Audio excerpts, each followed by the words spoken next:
আম্মু আম্মু, ভূমিকম্প ভূমিকম্প।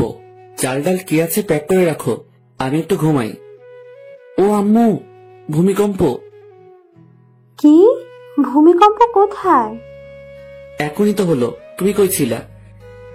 ওরে বান্দর, ভূমিকম্প আবার কখন হলো? খেয়াল করে দেখো, আবার শুরু হয়েছে। তোর মোবাইলে ভূমিকম্প হচ্ছে। কে করছে দেখো। আমি কেন তোর ফোন রিসিভ করব? এত সাধু সাজতে হবে না, আমি জানি তুমি আমার মোবাইল সবসময় চেক করো। তাহলে আজকে রিসিভ করছো না কেন? ফোন রিসিভ করে কথা বলো, আমি ঘুমাই। সারা জীবন তো ঘুমাইলি, মানুষ তো আর হইলি না। আম্মু, আমি কি মানুষ না?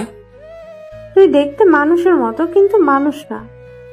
ওকে ওকে, বুঝতে পারছি কেন বাস খাচ্ছি। তুমি যাও, ঘুম থেকে উঠতেছি। হাই, আমি বান্দর থুক্কু। বাবা মার দেয়া নাম আরফিন সুমন, আর সবাই ডাকে Romeo. So I am Mister Romeo. আর যার সাথে কথা বলছিলাম উনি আমার আম্মু। সুখের সাগরে ঢেউ খেতে খেতে ঘুমাচ্ছি। হঠাৎ মনে হলো ভূমিকম্প হচ্ছে, কিন্তু না। পরক্ষণে আম্মু আবিষ্কার করলো ভূমিকম্প হচ্ছে না, আমার মোবাইলে সুনামি হচ্ছে। একটু শান্তিতে আলাপ করতে দিবে না আম্মুটা?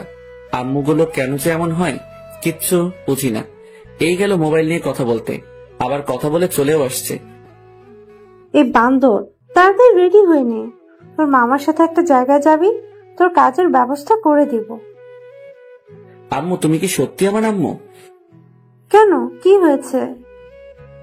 তুমি যদি আমার আম্মু হতে তাহলে বলতে, বাবা উঠে ফ্রেশ হয়ে নে, একটা জায়গায় যেতে হবে, তাড়াতাড়ি করে নাস্তা করে নে। বান্দর পোলা, বকবক না করে তাড়াতাড়ি রেডি হয়ে নে। উঠতেছি উঠতেছি, যাও তুমি। হুম। নাস্তা শেষ করে মিস্টার কাজন মামার সাথে বের হলাম। দেখি না কি হয়, কি কাজের ব্যবস্থা করলে একটু দেখি। 2 ঘন্টা পর একটা বিশাল বড় বাড়ির সামনে এসে দাঁড়ালাম। বাড়ির চারপাশে বাউন্ডারি করা, গোল্ডেন কালারের রং করা চারপাশে। ওই মিস্টার কাজন মামা, এখানে আমাদের কাজ কি? আমাদের না, শুধু তোর। আমার মানে, আমি কি করব এখানে? কাজ করবি, কিসের কাজ করব বলো? যেটা ঠিক করা হয় কথা বলে সেটা করবি। ঠিক করা মানে? আমি আগে থেকে বলে দিচ্ছি, আমি বাড়ির কেয়ারটেকারের কাজ করতে পারবো না বলে দিলাম।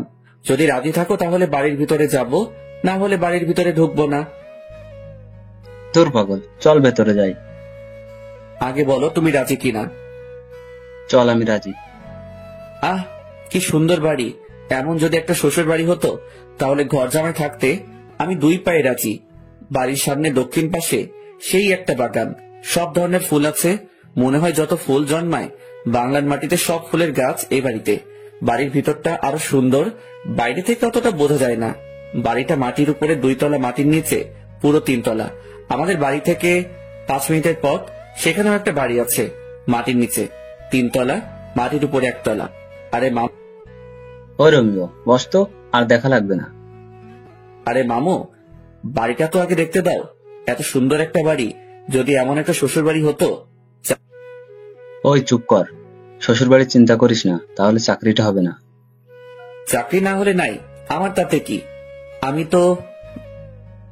কাজল, কেমন আছো?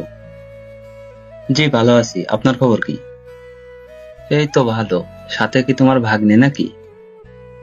জি, ওর কথাই বলেছিলাম আপনাকে। তা বাবা, কেমন আছো? জি আলহামদুলিল্লাহ ভালো। আপনি কেমন আছেন? এই তো ভালো। তা কি নিয়ে মামার সাথে কথা বলছিলা? দেখেন না আঙ্কেল, আমি শুধু বলছি এমন একটা যদি শ্বশুরবাড়ি হতো আমার, তাহলে ঘর জামাই থাকতাম। আর মামা বলে শ্বশুরবাড়ি চিন্তা করলে চাকরি হবে না। বলেন তো আঙ্কেল, আমি কি ভুল বললাম? কাজল, ও তো কিছু ভুল বলে নাই। আমার কেউ বোঝে না। কাজের কথায় আসি, কি বলো? আঙ্কেল, আমার একটা কথা আছে। কি কথা? আমি বাড়ির কেয়ারটেকারের কাজ করতে পারবো না। ওই, তুই চুপ করবি? আমি তো চুপ করে আছি। রোমিও, বাবা তুমি কি কি কাজ করতে পারো? যেমন? গাড়ি চালাতে পারো? পারি। বাইক চালাতে? এটা কোনো ব্যাপার? তোমাকে একটা কাজ দিব, করতে পারবে?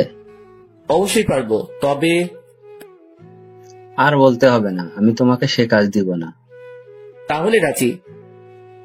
তোমার কাজ হলো আমার মেয়ের বডিগার্ড হয়ে থাকা, সবসময় ওর পাশে থাকতে হবে, ওর যেন কোনো বিপদ না হয় দেখবা। আপনি চিন্তা করবেন না, আমি সব সামলিয়ে নিতে পারবো।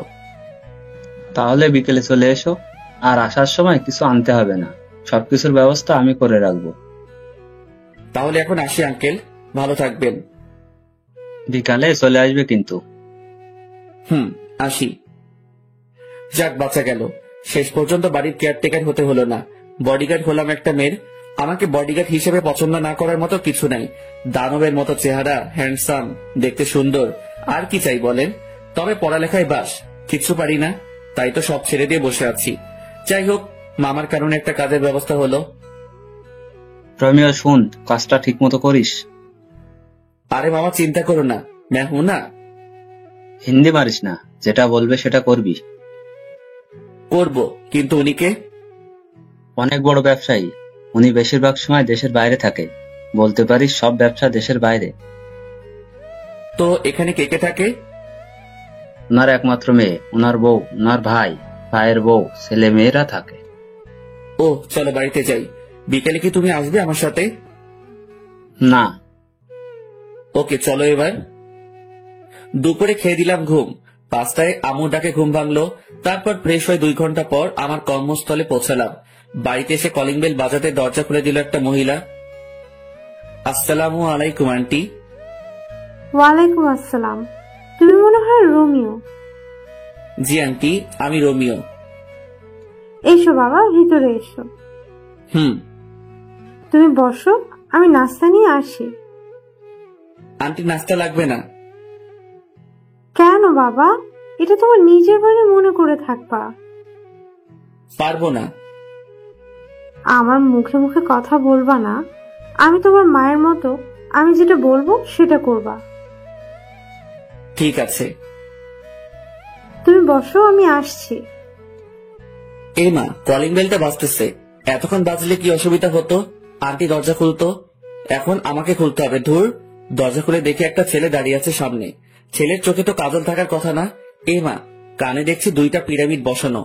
ও মা, ঠোঁট আবার গোলাপি লিপস্টিক, হাতে মেহেদি, মাথায় কিছু ঢুকছে না। এটা কি মেয়ে নাকি ছেলে সেটাই বুঝতে পারছি না। তাই উপর থেকে নিচে একবার চোখ বুলিয়ে নিয়ে শিওর হলাম এটা একটা শার্ট প্যান্ট পরা রমণী। কাকে চাই? বুঝো ঠেলা, একটা লাগিয়ে দিল ঠাস করে। আজব রমণী। দরজা বন্ধ করে পিছনে ঘুরে দেখি আন্টি হাসছেন। আমিও পড়ে গেলাম লজ্জায়। এখনো যার বডিগার্ড হিসেবে আমাকে নিয়োগ দেওয়া হলো তাকে দেখলাম না, অথচ একটা ঠাস করে খেয়ে ফেলছি। আন্টি, আপনি হাসছেন? আমি এখনো তাহারে দেখতে পেলাম না, যাহার জন্য বডিগার্ডের চাকরি পেলাম। এখন যার হাতে একটা খেয়েছো উনি সে। প্রথম দিনে একটা খেয়ে নিলাম, না জানি পরে কি হবে। ওকে কিন্তু তোমার সামলাতে হবে, পারবে তো? এই রোমিও পারে না এমন কোনো কাজ নেই আন্টি। চলো তোমার রুমটা দেখিয়ে দে। চলেন।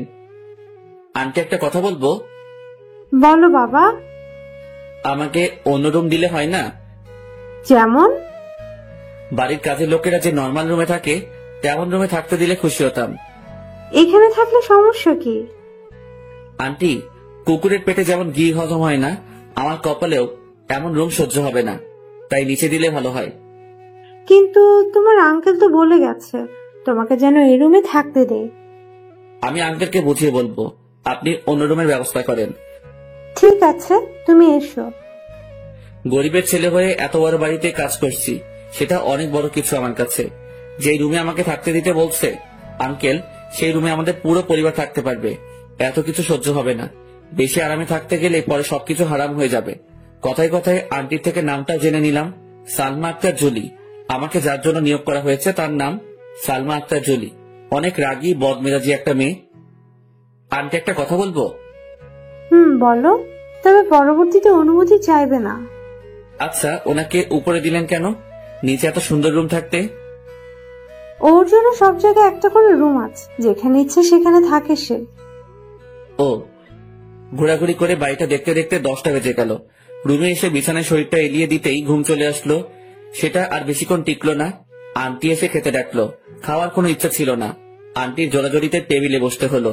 সবগুলো অপরিচিত মুখ আমার দিকে তাকিয়ে আছে। আন্টি সবার সাথে পরিচয় করিয়ে দিল। প্রায় 10 মিনিট হলো বসে আছি, এখনো কেউ খাওয়া শুরু করে নাই। সবাই ম্যাডামের জন্য অপেক্ষা করছে, তার আসার নাম নেই।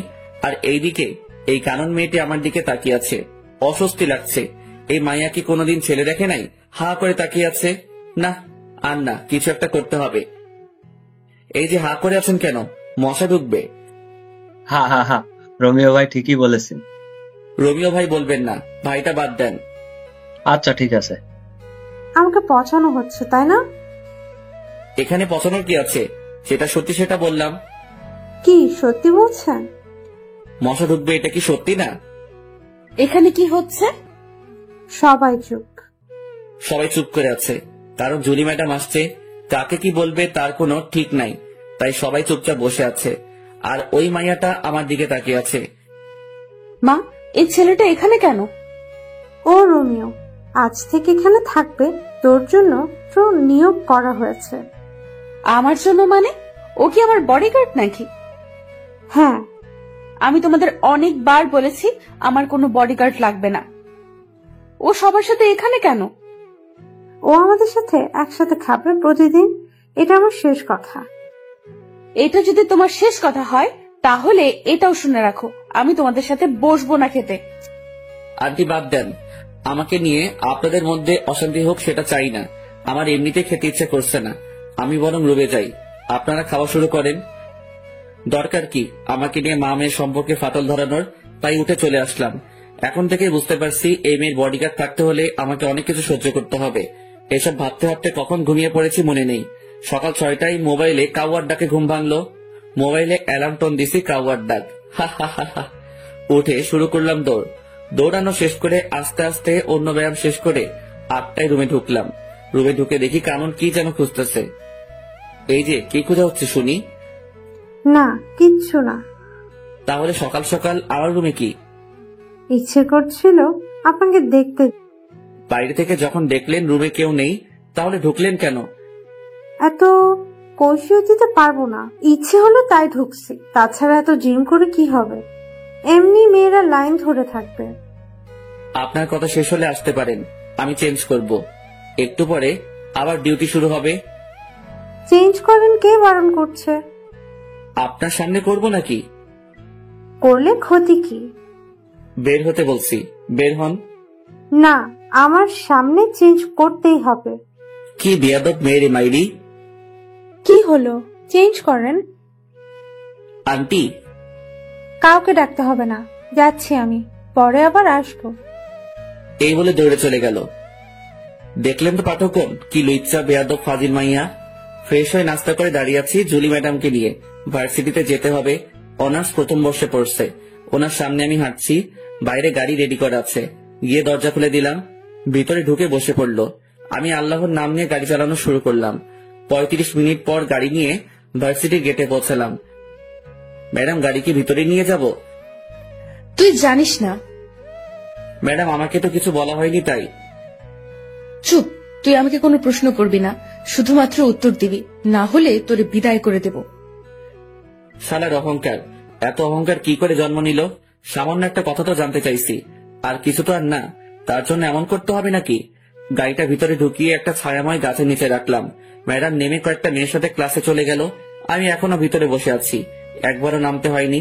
কালকে পর্যন্ত ম্যাডামের অন্য একটা বডিগার্ড ছিল, আজ থেকে আমি হলাম। ও কেন চলে গেল জানি না।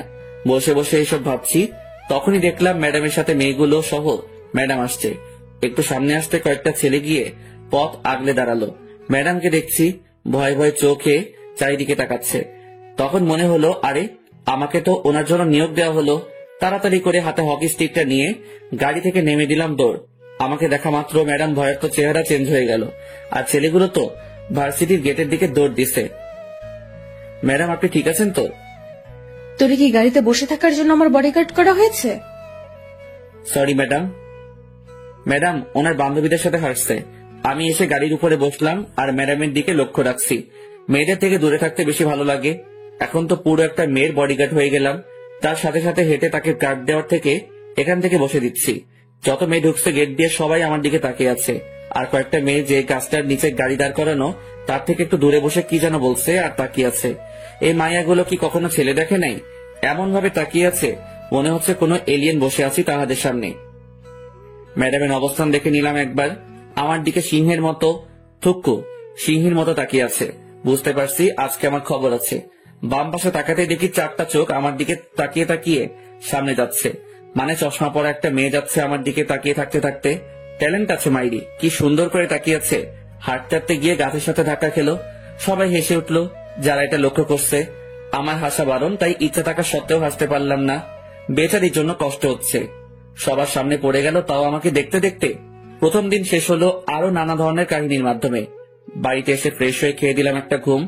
6টায় উঠলাম ঘুম থেকে। আন্টি ডাক দিল ওনাদের সাথে আড্ডা দিতে। কেমন কাটলো প্রথম দিন? আর বলবেন না আন্টি, একটু হাসতে পারি নাই। কেন হাসতে পারেন নাই? বডিগার্ড তো তাই। কাহিনী কি সেটা বলেন। পুরো কাহিনীটা বললাম। সবাই হাসতে হাসতে শেষ। আন্টি আঙ্কেল কোথায়? উনি তো বিকালের ফ্লাইটে চলে গেছে। কেন? আন্টি আমাকে যদি কাজগুলো ভালোভাবে বুঝিয়ে দিতেন তাহলে ভালো হতো। কিছু বলে দিতে হবে না, তুমি সব সময় ওর পাশাপাশি থাকবে। ও যেখানে যাবে সেখানে যাবে। ও বারণ করার পরও তোমাকে তোমার দায়িত্ব পালন করতে হবে। আমার দায়িত্ব আমি যথাযথভাবে পালন করব। আমার মেয়েটার যেন কোনো ক্ষতি না হয়, তবে নিজের দিকেও খেয়াল রেখো। দোয়া করবেন আন্টি। কিছুক্ষণ আড্ডা দিয়ে বাইরে বের হলাম। নতুন এলাকা একটু রাতে ঘুরে দেখতে প্রায় 10টা বাজলো। বাড়িতে এসে কলিং বেল বাজানোর সাথে সাথে দরজা খুলে দিল কানন। কি মশাই, কোথায় ছিলেন? আপনাকে বলবো কেন? রমিও বাবা কি হলো, ভেতরে আসো। জি আন্টি আসছি। ফ্রেশ হয়ে খেতে বসলাম। ম্যাডাম আসছে না। আন্টির কাছে জানতে চাইলে আন্টি বলে ওনার জন্য খাবার পাঠিয়ে দেওয়া হয়েছে। খাওয়া শেষ করে ঘুম দিলাম। পরের দিন ঘুম থেকে উঠে প্রতিদিনের কাজগুলো শেষ করে নাস্তা করে বসে আছি। ম্যাডাম আসলে ভার্সিটির দিকে রওনা দিব। এই তো ম্যাডাম আসছে। তারই দরজা খুলে দিলাম। ম্যাডাম ঢুকলো, সাথে আসছে কানন। দরজা বন্ধ করেন কেন? আমি যাব। আপনি কোথায় যাবেন? আরে আমার সেম ইয়ার। ও, দরজা খুলে দেন। আপনি নিজে খুলে ঢুকেন। জুলিকে বলবো নাকি? খুলে দিচ্ছি তো। শালার কপাল, কেন যে বডিগার্ডের চাকরি করছে আল্লাহ জানে। কখন যে ভার্সিটিতে এসে বসছি মনে করতে পারছি না। ম্যাডাম আর কানন নেমে চলে গেল। আজকেও দেখছি ছেলেগুলো পথ আগলে দাঁড়ালো। আজ এদের খবর আছে। স্টিকটা হাতে নিয়ে এগিয়ে গেলাম আর সব কয়টাকে ইচ্ছে মতো পিটালাম। তারপর একটা গাড়ি এসে ওদেরকে নিয়ে গেল।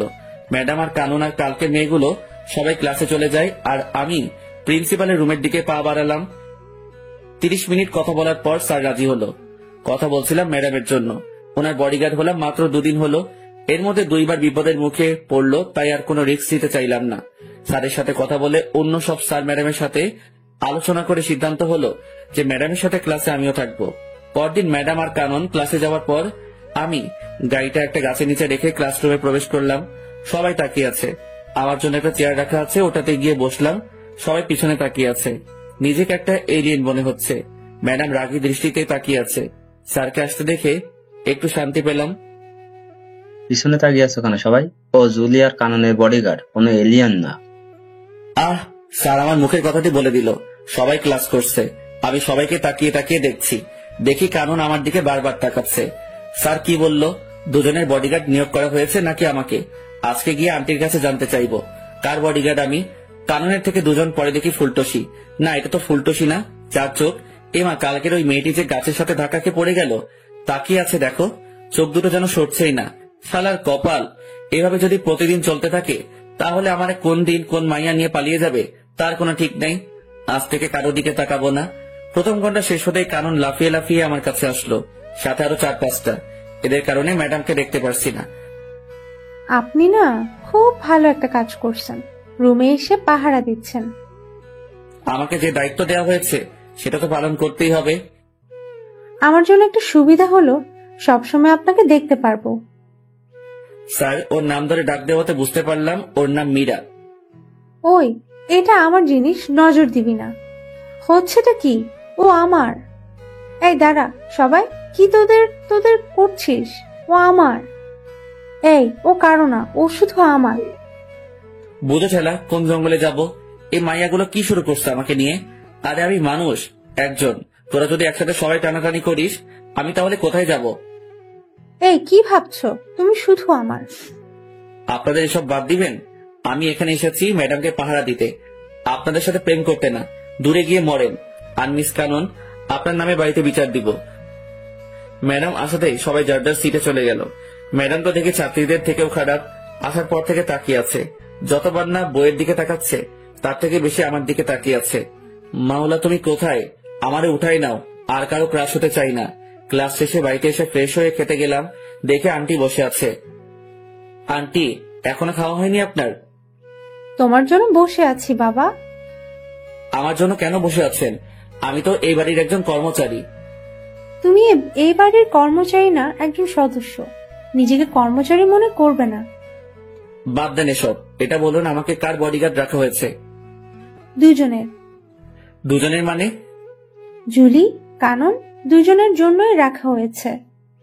ও আচ্ছা। এক সপ্তাহ অনেক কষ্টে কাটালাম।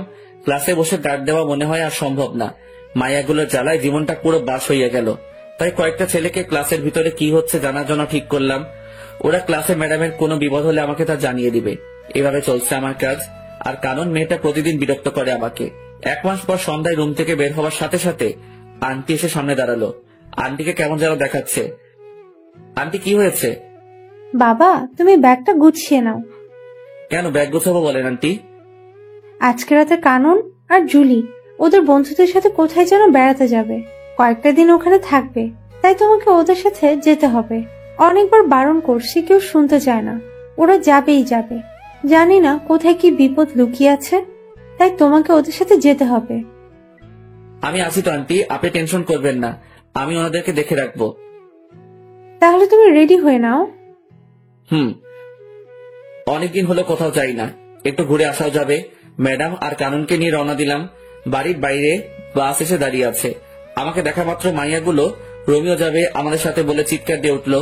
বাসে 3টা ছেলে আছে আর সবগুলো মেয়ে। ছেলেগুলোর সাথে গিয়ে বসলাম। কিছুক্ষণ গল্প করে ঘুমিয়ে পড়লাম। পুরো বাসে সবাই ঘুমাচ্ছে। সকালে চোখ করে দেখি অপরূপ এক দৃশ্য। অসাধারণ একটা জায়গায় এসে পড়ছি। সকালে সূর্যের আলো মুখে এসে পড়ছে। এখনো কেউ উঠে নাই, সবাই ঘুমাচ্ছে।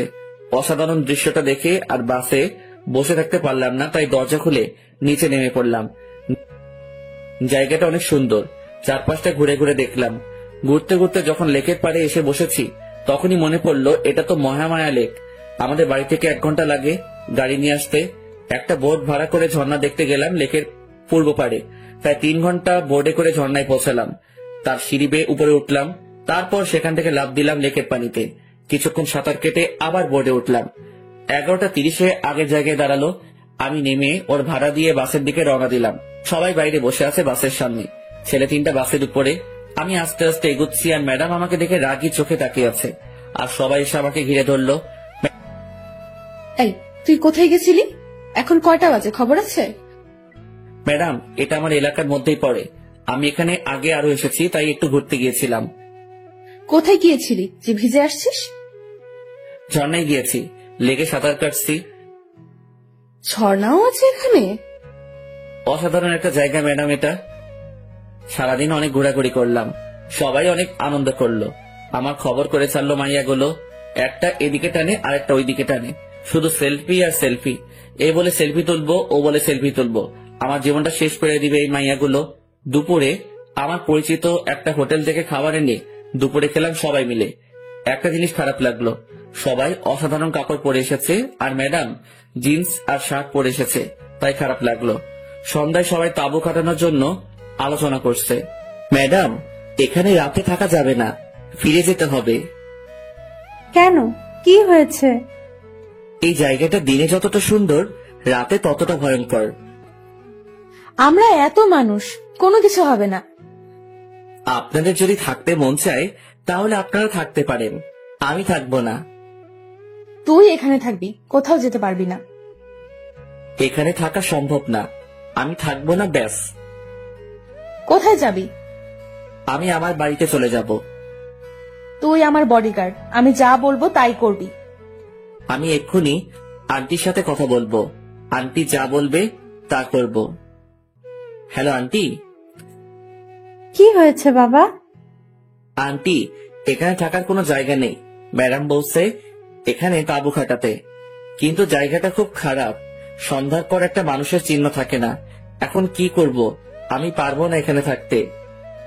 তুমি কি জায়গাটা চিনো? হুম, আমাদের এখানে জায়গাটা। তুমি মোবাইল দাও জুলিকে। হুম, মাথা খারাপ নাকি? জীবনেও তো থাকবো না এখানে রাতে। এই জায়গায় যে থেকেছে রাতে সেই মরেছে। আমি বাবা এসবের মধ্যে নাই। এখনো বিয়ে করি নাই। বিয়ের আগে আমি পরলোক গমন করতে চাই না। কত স্বপ্ন ছিল, একটা বিয়ে করব, একটা ফুটবল টিমের বাবা হব। হে খোদা, আমি উপরে যেতে চাই না। আমি বাড়ি যাব। ওই কি বিড়বিড় করছিস? আমি মরতে চাই না। আমারই নিও না খোদা। ওই উল্টাপাল্টা কি বলিস? না ম্যাডাম, কিছু না। কথা বল। হ্যালো যমরাজ। রোমিও, কি হয়েছে বাবা?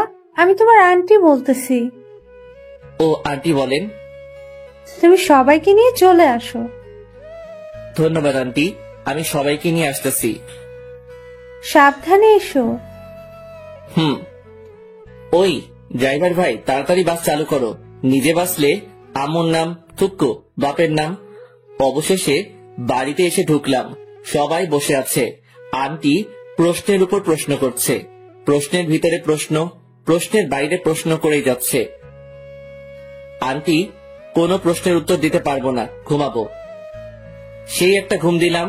সকালে উঠে প্রতিদিনের কাজ শেষ করে বাড়িতে আসার সাথে সাথে আন্টি আবার শুরু করলো। রোমিও বাবা, ওখানে কি হয়েছে?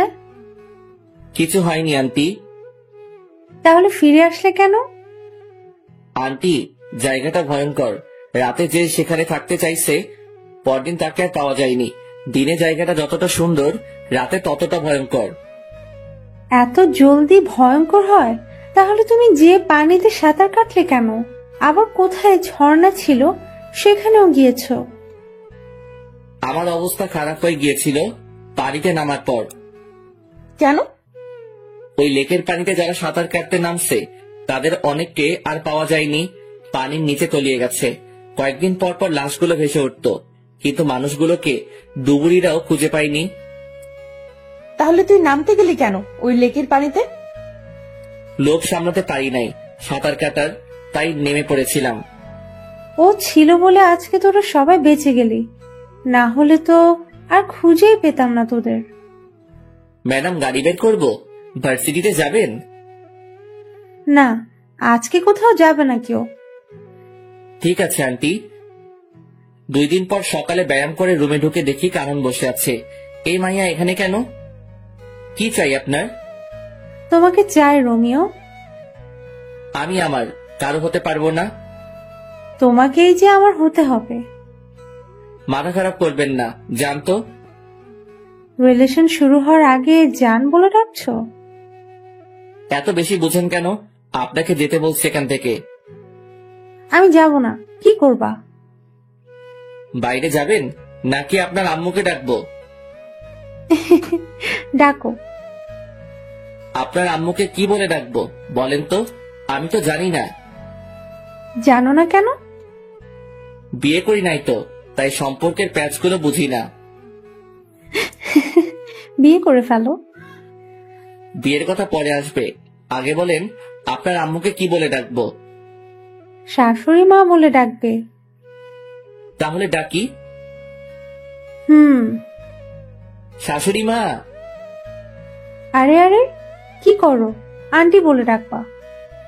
এবার বাইরে যান, আমি ফ্রেশ হব। ভার্সিটি যাবেন না?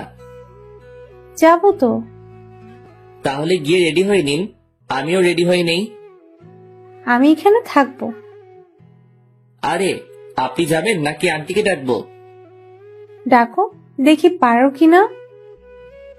আন্টি। কেউ সাড়া দেয় নাই তো। না। দিবেও না। কেন? সবাই তো উপরে। কি হয়েছে রোমিও? আন্টি ওনাকে নিয়ে যান, আমাকে রেডি হতে দিচ্ছে না। সব সময় এমন করে। ওনার নির্যাতন সহ্য করতে পারছি না। ওই কানন, বের হও বলছি। দেখে নিব তোমারে। আন্টি, উনি যদি আবার কোনো ফাইজলামি করে তাহলে কিন্তু আমি ওনার বডিগার্ড থাকতে পারবো না। ও যদি আবার এমন করে তাহলে ওর পড়ালেখা বন্ধ করে দিব। আন্টি এত কিছু করতে হবে না, আমি দেখব। হুম। নাস্তা শেষ করে গাড়ির দরজা খুলে দিয়ে বসে আছি। ম্যাডাম আর কানন আসলে ভার্সিটির পথে রওনা দিব। প্রায় 10 মিনিট পর আসলো দুজনে। ম্যাডাম পিছনে উঠে বসে পড়ল, আর কানন ফৈন্নিটা আমার সাথে সামনে বসছে। আপনি এখানে কেন? পিছনে যান। যাব না, কি করবা? কি করব মানে? আমার ম্যাডাম বসছে পিছনে, আর আপনার সাহস কি করে হয় আমার সাথে বসার? ওই চুপচাপ গাড়ি চালাও, বেশি কথা বলবা না। আজ থেকে আমি এইখানে বসবো। তাহলে আমি গাড়ি চালাবো না, ড্রাইভার গাড়ি চালাবে, আর আমি আপনি যে সিটে বসছেন ওইটাতে বসবো। তোমার ভাব বেশি, তাই না? এত সুন্দরী একটা মেয়ে পাশে বসলে ছেলেরা হিরো হয়ে যায়, আর তুমি ভাব দেখাচ্ছ। আপনি সুন্দর? কে বলছে? আপনাকে মনে হয় কোনো অন্ধ ব্যক্তি সুন্দর বলছে। এই বান্দর পোলা, কথা ঠিক করে বলো। যাক বাচ্চা গেল। পিছনের সিটে গিয়ে বসছে। পিছনে তাকিয়ে দেখি ম্যাডাম হাসতে হাসতে সিটে শুয়ে পড়ছে। আমি গাড়িটা স্টার্ট করলাম। জানি কানন আমাকে ভালোবাসতে শুরু করছে। যে সম্পর্কের ভবিষ্যৎ নেই, সেই সম্পর্কের কোনো মূল্য নেই আমার কাছে, তাই বাদ সবকিছু। ক্লাসরুমে গিয়ে বসছি আমার সিটে, যেটা আমার জন্য রাখা হয়েছে। ঠিক তখনই গুলু চার চোখটা এসে শুরু করলো। এই, তুমি অন্য মেয়েদের দিকে তাকাও কেন? শুধু আমার দিকে তাকিয়ে থাকবে। জানো, তোমাকে দেখার জন্য প্রতিদিন আমি অপেক্ষা করি। প্রথম যেদিন তোমাকে দেখছি সেদিন তো গাছের সাথে ধাক্কাও খেলাম। জানো, প্রথমে একটু ব্যথা লাগলো, যখন দেখলাম সবাই হাসছে, তুমি হাসছো না, তখন আমার সব ব্যথা কোথায় যেন চলে গেল। এই, হাঁ করে আছো কেন? তারপর কি হলো? তারপর আর কিছু নাই। তুমি শুধু আমার। তোমার জন্য আমি সারা জীবন অপেক্ষা করতে পারবো রোমিও। আমিও অপেক্ষা করতে পারবো, শুধু তুই না। আমি তোমার জন্য মরতেও রাজি রোমিও। শালার কপাল, এই মাইয়াগুলো আমারে জ্বালিয়ে মারবে দেখছি। 2-1 জনের নাম জানি, আর কারো নামটাও জানি না। সবাই প্রপোজ করতেছে, শুধু ম্যাডাম ছাড়া। ওই সবাই দূরে গিয়ে মর। ও আমার বডিগার্ড। বডিগার্ড মানে বুঝিস তো, ও আমার পুরো বডি সুরক্ষিত রাখবে, তাই ও শুধুই আমার। শুরু হলো আমারে নিয়ে টানাটানি। কোথায় যাব আমি? ইয়া মাবুদ, এই মাইয়াগুলোর বিয়ে হয় না কেন? কানা বোবা যে কারোর সাথে ওদের বিয়ে দিয়ে দাও, তবুও আমার মুক্তি দাও খোদা। এই ভাই, আপনাদের ক্লাসের মাইয়াগুলো এত লুইচ্ছা কেন? সবাই একটা ছেলের পিছনে পড়ে আছে, কিছু বলতে পারছেন না আপনারা? আমি চলে যাচ্ছি, আপনারা সামলান এদেরকে। বাপরে বাপ, অসহ্য। ক্লাস থেকে বের হয়ে গাড়িতে বসলাম, এটা সেটা করে সময় কাটিয়ে দিলাম। ক্লাস শেষে বাড়িতে আসলাম, আঙ্কেল এসেছে। যাক, একটু বসে কথা বলা যাবে। কেমন আছো রোমিও? জি স্যার, ভালো। স্যার বলবা না, আঙ্কেল বলবা। আমি আপনার এখানে কাজ করি, আপনি আমার স্যার। তুমি আমার ছেলের মতো, তুমি আঙ্কেল বলে ডাকবে। আচ্ছা ঠিক আছে, আপনি কেমন আছেন বলেন? এই তো আলহামদুলিল্লাহ। তোমার সময় কেমন কাটছে? প্যারাময় জীবন কাটাচ্ছি। কিছু বললা? না আঙ্কেল, কিছু বলি নাই। যাও ফ্রেশ হয়ে এসো, একসাথে খাবো। ফ্রেশ হয়ে খেতে গেলাম, সবাই বসে আছে, একটা চেয়ার খালি আছে, তাও ম্যাডামের পাশে। না, ওটাতে বসা যাবে না, এমনিতেই রেগে আছে আমাকে এখানে দেখে। আবার যদি পাশে বসি তাহলে তো খবর আছে। রোমিও দাঁড়িয়ে আছো কেন? বসো। আরে রোমিও ভাই বসো, আমরা সবাই বসে আছি তো। না, আমি এখানে ঠিক আছি। রোমিও বসবে কি করে? জুলি তো একটাই বসছে, আরেকটাতে পা দিয়ে আছে। আন্টি, আমি এখানে ঠিক আছি তো? না, কিছু ঠিক নেই, তুমি এখানে বসবে। জুলি, পা নামিয়ে বসো। আন্টি, আমি এখানে বসবো না। তাছাড়া আমি একজন কর্মচারী, আমাকে মালিকদের সাথে বসে খাওয়া মানায় না। আমি আমার রুমে খাবো। বেশি কথা বলবা না, যেটা বলছি সেটা করো। জুলির পাশে বসো। আর শোনো, তুমি এ বাড়ির কর্মচারী না, আর যেন না শুনি এমন কথা। যাক, পা নামালো। রোমিও, আমি আবার চলে যাব এখন, জুলির খেয়াল রেখো। আঙ্কেল আমি আছি তো, আমি সব সামলে নিব। তুমি আসো বলে তো এখন আমি নিশ্চিন্ত। খাওয়া শেষ করা পর্যন্ত রাক্ষসীর মতো তাকিয়েছিল, মনে হচ্ছে আমাকে একা পেলে মশলা না মাখিয়ে খেয়ে ফেলবে। ম্যাডামের তাকানো দেখে বুঝতে পারছি আমার কপালে খারাপই আছে। খেয়ে সোজা বিছানায় দিলাম লম্বা করে ছোট একটা ঘুম। কতক্ষণ ঘুমাইছি জানি না। ঠান্ডা ঠান্ডা লাগছে কেন? ছাদ ফুটো হয়ে গেল নাকি? তাকিয়ে দেখি ম্যাডাম। না ম্যাডাম আমার রুমে কেন আসবে? স্বপ্ন দেখছি না তো? চিমটি কেটে দেখি, না না এটা স্বপ্ন না, সত্যি। রাগী দৃষ্টিতে তাকিয়ে আছে, চোখ দিয়ে আগুনের ফুলকি বের হচ্ছে। হাতে বালতি কেন? তাহলে কি ম্যাডাম পানি ঢেলে দিল আমার গায়ে? কিন্তু কেন এমনটা করলো? আবুলের মতো তাকিয়ে আছিস কেন? কি করব ম্যাডাম? আমি শপিং করতে যাব। তো আমি কি করব? কি করবি মানে? তোরে কেন রাখা হয়েছে জানিস না? সরি ম্যাডাম, আমি ফ্রেশ হয়ে আসছি, 2 মিনিট সময় দেন। 2 মিনিট থেকে 1 সেকেন্ড লেট করলে দেখবি তোরে কি করি। শালার কি কপাল, ঘুমানোর অপরাধেও থাপ্পড় খাচ্ছি। তাড়াতাড়ি করে ফ্রেশ হয়ে এসে রেডি হলাম। রুম থেকে বের হয়ে দেখি ম্যাডাম সোফায় বসে আছে। ম্যাডাম চলুন। 12 সেকেন্ড লেট করে এসেছিস। Sorry madam. 12 সেকেন্ড লেট করে 12টা থাপ্পড় খেতে হলো। হয়তো দুপুরে ওনার পাশে বসে খেয়েছি বলে ভালো শাস্তি দিচ্ছে। কোনোদিন ভুলেও আর টেবিলে বসে খাবো না। 4:30টায় বের হয়েছি আর এখন বাজে 7টা। ম্যাডামের পিছন পিছন হাঁটতেছি, একবার এ দোকানে আরেকবার ওই দোকানে ঢুকতেছে। এখনো একটা কিছুই নিল না। কেউ একজনকে দেখলাম, কে হতে পারে? এই তো আবার দেখলাম লুকিয়ে গেছে ওই দাঁড়িয়ে থাকা পুতুলের পাশে। ওকে ধরতে গিয়ে পিছনে তাকিয়ে দেখি ম্যাডামকে মারতে আসছে। পিছন থেকে ছুরি নিয়ে কোনো মতে দৌড়ে গিয়ে ম্যাডামকে হালকা ধাক্কা দিয়ে সরিয়ে নিলাম। কোপটা আমার ডান হাতে লাগলো। সে অবস্থায় ম্যাডামকে নিয়ে দৌড়াচ্ছি। শপিং মলের অনেক ভিতরে চলে গিয়েছিল, তাই গাড়ির কাছে যেতে সময় লাগছে। বাম হাতে ম্যাডামকে শক্ত করে ধরে রেখে দৌড়াচ্ছি। ম্যাডাম চিৎকার করে উঠছে। তাকিয়ে দেখি ম্যাডামকে ছুরি মেরে দিচ্ছে। টেনে সামনে নিয়ে আসলাম। ছুরিটা আমার বাম হাতে ঢুকে গেছে। সামনে মানুষের ভিড়ে যেতে একটু কষ্ট হচ্ছিল। তখন পিছন থেকে একটা কোপ খেলাম। আর একটু এগিয়ে যাওয়ার পর ম্যাডাম পড়ে গেল। টেনে তুলে দেখি দাঁড়াতে পারছে না, তাই কোলে তুলে নিয়ে দৌড় শুরু করলাম। একটু দৌড়ানোর পর আর পারছি না কোলে তুলে রাখতে, তাই পিঠে নিয়ে দিলাম দৌড়। কোনো মতে গাড়ি দরজা খুলে ম্যাডামকে ঢুকিয়ে দিলাম। তখন খেয়াল করলাম ম্যাডামের দিকে। ম্যাডাম আজকে কালো জিন্সের সাথে সাদা একটা শার্ট পরছিল। শার্টটা পুরো লাল হয়ে গেছে রক্তে। তাহলে কি আমি ম্যাডামকে রক্ষা করতে পারলাম না? গাড়ির দরজা লাগিয়ে দিয়ে গাড়ি চালাচ্ছি। গাড়িটা চালাতে খুব কষ্ট হচ্ছে, হাতে ব্যথা করছে, রক্ত ঝরে সবকিছু লাল হয়ে যাচ্ছে। অবশেষে বাড়িতে ঢুকলাম, গাড়ি দাঁড় করিয়ে দরজা খুলে দিলাম। ম্যাডাম নেমে আসতে পারছে না। কোলে নিয়ে নিলাম ম্যাডামকে। তারপর দরজার সামনে গিয়ে কলিং বেল চাপ দিলাম। আন্টি দরজা খুলে আমাদের দুজনের গায়ে রক্ত দেখে কেঁদে দিছে। আন্টির কান্না শুনে কানন, হাসিব আন্টি ও বাড়ির অন্য কর্মচারীরা ছুটে এসেছে। ম্যাডামকে সোফায় বসিয়ে দিলাম। আন্টি শুধু প্রশ্ন করেই যাচ্ছে, কি হয়েছে, কে করেছে, ইত্যাদি আরো। আমার কোনো খবর নেই। আমি ম্যাডামের দিকে তাকিয়ে আছি। একটা কথা শুধু মাথায় ঘুরছে তখন, আমি কিসের বডিগার্ড হলাম? আমি আমার ম্যাডামকে রক্ষা করতে পারি নাই। আমি কি করছি এটা? হঠাৎ করে আমি নিচে পড়ে যাই, আর কোনো কিছু মনে নাই আমার। কখন জ্ঞান ফিরলো জানি না। জ্ঞান ফেরার পর দেখি সবাই আমার দিকে তাকিয়ে আছে। আমি হাত দুইটা নাড়াতে পারছি না একটুও। এই তো জ্ঞান ফিরেছে, আমাকে এবার যেতে হবে, রাত তো অনেক হয়েছে। আন্টি ম্যাডাম কোথায়? উনি ঠিক আছে তো? তুমি এখন একটা কথাও বলবা না, আগে সুস্থ হও। আর তোমার ম্যাডামের কিছু হয়নি, ও ঠিক আছে। রোমিও কি হয়েছিল? তুই যা তো, ও কি এখন কথা বলার মতো অবস্থায় আছে? কানন যা তো, ওর জন্য স্যুপ নিয়ে আয়।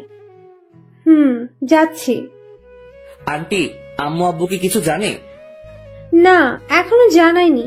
তোমার আঙ্কেলকেও জানাইনি। তুমি বললে জানাবো। না, জানানোর দরকার নাই। তুমি সুস্থ হও, তারপর জানাবো। না, কোনোদিন জানাবেন না। আচ্ছা ঠিক আছে, জানাবো না। জেঠিমা স্যুপ নাও। আন্টি ম্যাডাম কেমন আছে? ম্যাডামের কি হয়েছে? ম্যাডাম ঠিক আছে তো? আরে বাবা, তোমার ম্যাডাম ঠিক আছে। আমি ম্যাডামের গায়ে রক্ত দেখছি। বলেন ম্যাডামের কি হয়েছে? কিছু হয়নি তো, পায়ে একটু ব্যথা পেয়েছিল। আর এতক্ষণ তো এখানে ছিল জুলি। তোমার জ্ঞান ফেরার আগে ঘুমাতে গেল। এবার স্যুপটা খেয়ে নাও। আমি স্যুপ তো খাই না আন্টি। না খেলে তোমাকে ওষুধ খাওয়াবো কি করে? ওষুধ খাবো না। খাবে না মানে কি? তোমাকে খেতে হবে। আমি স্যুপ খাই না। খাও না তো কি হয়েছে, এখন থেকে খেতে হবে। তাহলে ওকে খাওয়াবো কি করে? জেঠিমা, ও একপাশে মুখ করে শুয়ে আছে, মাথাটা হালকা উঁচু করে খাইয়ে দাও। ঠিক আছে। আমি কিন্তু খাবো না আন্টি। চুপ, বেশি কথা বলবা না। আন্টি ওষুধ খাইয়ে চলে গেল। আমি এক পাশে মুখ করে শুয়ে আছি, ভালো করে ঘুমাতেও পারছি না। চিত হয়ে শুতে গেলে পিঠের সেলাই খুলে যেতে পারে। কখন ঘুমিয়ে পড়ছি নিজেও জানি না। সকাল সকাল হালকা ব্যথা লাগছে, মনে হচ্ছে কে যেন আমাকে হালকা ধাক্কা দিয়ে এক পাশে করছে, কিন্তু কে করছে সেটাই দেখতে পাচ্ছি না। 9টার দিকে ঘুম ভাঙলো, কানন এসে শুরু করলো বকবক। এই মাইয়ার জন্য শান্তি কোনোদিনও হবে না। একজন মানুষ কিভাবে এত বকবক করতে পারে। ব্রাশ করিয়ে দিয়ে কানন চলে গেল। এখনো ম্যাডামকে একবারও দেখতে পাইনি। ম্যাডামকে একবার দেখলে শান্তি লাগতো। নিজের চোখে যতক্ষণ না দেখবো ম্যাডাম সুস্থ আছে, ততক্ষণ শান্তি পাবো না। রোমিও কেমন আছো? এই তো একটু ভালো আছে। ব্যথা করছে সেলাইতে? ব্যথা তো করছে। তা তো করবে, 3টে কোক খেয়েছো। আচ্ছা কি হয়েছিল বলো তো? ম্যাডাম বলল শপিং করতে যাবে, তাই নিয়ে গেলাম। দোকানগুলো ঘুরে ঘুরে দেখছিল, কিন্তু হঠাৎ করে হামলা করলো। অনেক কষ্টে পালিয়ে আসছি। এত রাত পর্যন্ত শপিং মলে কি করছিলে? সেটা তো ম্যাডাম জানে। ম্যাডাম কিছু নিচ্ছে না, শুধু ঘুরছে। একটা দোকানে গিয়ে যখন বসছে তখনই হামলা হলো। যা হওয়ার হয়েছে, এবার নাও, নাস্তা করে নাও। আন্টি নিজের হাতে নাস্তা খাইয়ে ওষুধ খাইয়ে দিয়ে চলে গেল। 5 দিন পর সেলাই খুলে দেওয়াতে একটু আরাম করে ঘুমাতে পারছি, বসতে পারছি, হাঁটতে পারছি। তবে রুমের বাইরে যেতে দেয় না, কেউ না কেউ এসে বাধা দিয়েই দিবে। তবে এখনো ম্যাডামকে দেখতে পারলাম না। ম্যাডাম কোথায়, কি করছে কিছু জানি না। 18 দিন পর সুস্থ হলাম। সকালে ঘুম থেকে উঠে আস্তে করে দৌড়াচ্ছি, জিম করছি। অনেক কষ্ট হচ্ছে সব করতে, কিন্তু কি করব। এই 18 দিনে জোর করে খাইয়ে খাইয়ে আমার পেট বড় করে দিছে। এত বড় পেট দেখতে খুব খারাপ লাগছে। বাড়িতে এসে ঢুকলাম মাত্র, সাথে সাথে শুরু হলো আন্টির ঝাড়ি। রোমিও, তুমি অসুস্থ শরীর নিয়ে কোথায় গিয়েছিলে? আন্টি একটু দৌড়াতে গিয়েছি, আর আমি এখন পুরো সুস্থ আছি। আজ থেকে আমি আবার আমার কাজ করব। তুমি কোথাও যাবে না, আরো কিছুদিন যাক। না আন্টি, আমি আমার কাজ করব আজ থেকে। আমি পুরো সুস্থ। তোমার যা ইচ্ছে তাই করো, আগে নাস্তা করে নাও। ফ্রেশ হয়ে নাস্তা করে নিলাম। এই তো ম্যাডাম আসছে।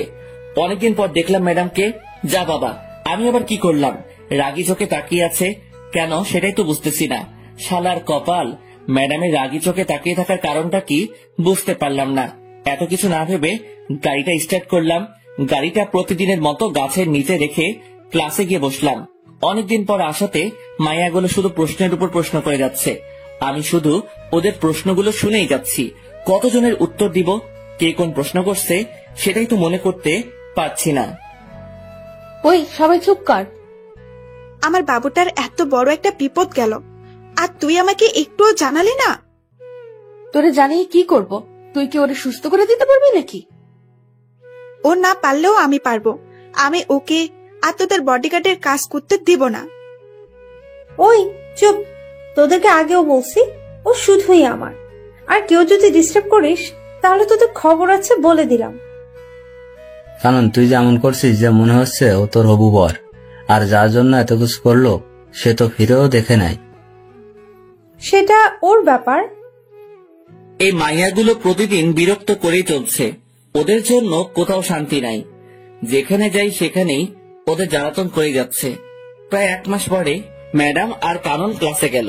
আমি বাইরে বসে আছি। ওদের জ্বালায় ক্লাসে থাকতে পারছি না। একদিন ক্লাসে থাকলে একদিন বাইরে থাকতে হয়। গাড়িতে বসেছিলাম, কেন যেন গাড়ি থেকে মাথা বের করে পিছনে তাকালাম। তখনই দেখলাম 2 মাস আগে যে ছেলেদের মারছি ওরা আসছে। ওদের সাথে আরো অনেকে আসছে। গাড়িটা জোরে চালিয়ে সিঁড়ির সামনে নিয়ে গেলাম। দরজা খুলে রেখে তাড়াতাড়ি দৌড়ে একতলায় ম্যাডামদের রুমে গেলাম। সবাই আমাকে দেখে তাকিয়ে আছে। দৌড়ে আসাতে হাঁপাচ্ছি তাই। কি হয়েছে রোমিও, এমন করছো কেন? তাড়াতাড়ি চলেন। আরে কোথাও যাব সেটা তো বলবে। এত সময় হাতে নেই। ম্যাডাম আর কারণের হাত ধরে দৌড় দিলাম।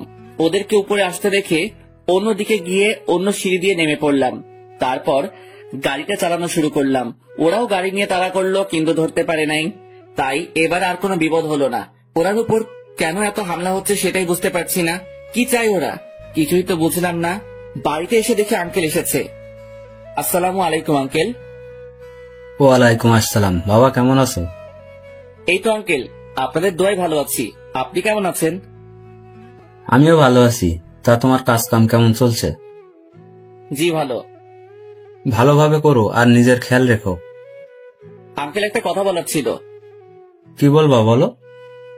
না আঙ্কেল কিছু না। কে হামলা করে ম্যাডামের উপর সেটা জানতে চাইছিলাম। এটা জানতে চেয়ে যদি পরে কিছুদিন আগে ঘটে যাওয়া বিষয়টা যদি সামনে চলে আসে, থাক বাবা, কেঁচো খুঁজতে গিয়ে সাপ বের করার কোনো ইচ্ছে নেই। রোমিও কি ভাবছো?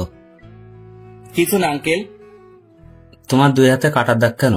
আগে তো কোনোদিন দেখি নাই। আঙ্কেল তেমন কিছু না, পড়ে গিয়ে কেটে গেছে। তুমি কি আমাকে বোকা পাইছো? আমি দেখেছি অনেকটা কেটেছে। এটা পড়ে গিয়ে হয়নি। কি হয়েছে বলো তো। আঙ্কেল কিছু না, ফ্রেশ হয়ে আসি আমি। সত্যি করে বলো কি হয়েছে। আমি বলছি কি হয়েছে। Aunty please. রোমিও চুপ করো, আমাকে আজকে বলতে হবে। আন্টি। কোনো কথা বলবা না রোমিও, আমাকে বলতে দাও। আর আজকেও যে হামলা করতে চেয়েছিল, রোমিওর জন্য পারে নাই। ও দুজনকে নিয়ে পালিয়ে আসছে। আন্টি সবটাই যখন বলে দিলেন তাহলে এটা বলেন এসবের পিছনে কে আছে। বাবা, আমাদের চারিদিকে অনেক শত্রু, ওরা এসব করেছে। আঙ্কেল আমি ফ্রেশ হয়ে আসি। যাও, আমি অপেক্ষা করছি। আঙ্কেল আপনারা খেয়ে নিন, আমি খাবো না। কেন বাবা? আমার খেতে ইচ্ছা করছে না, আমি ঘুমাবো একটু। আপনারা খেয়ে নিন।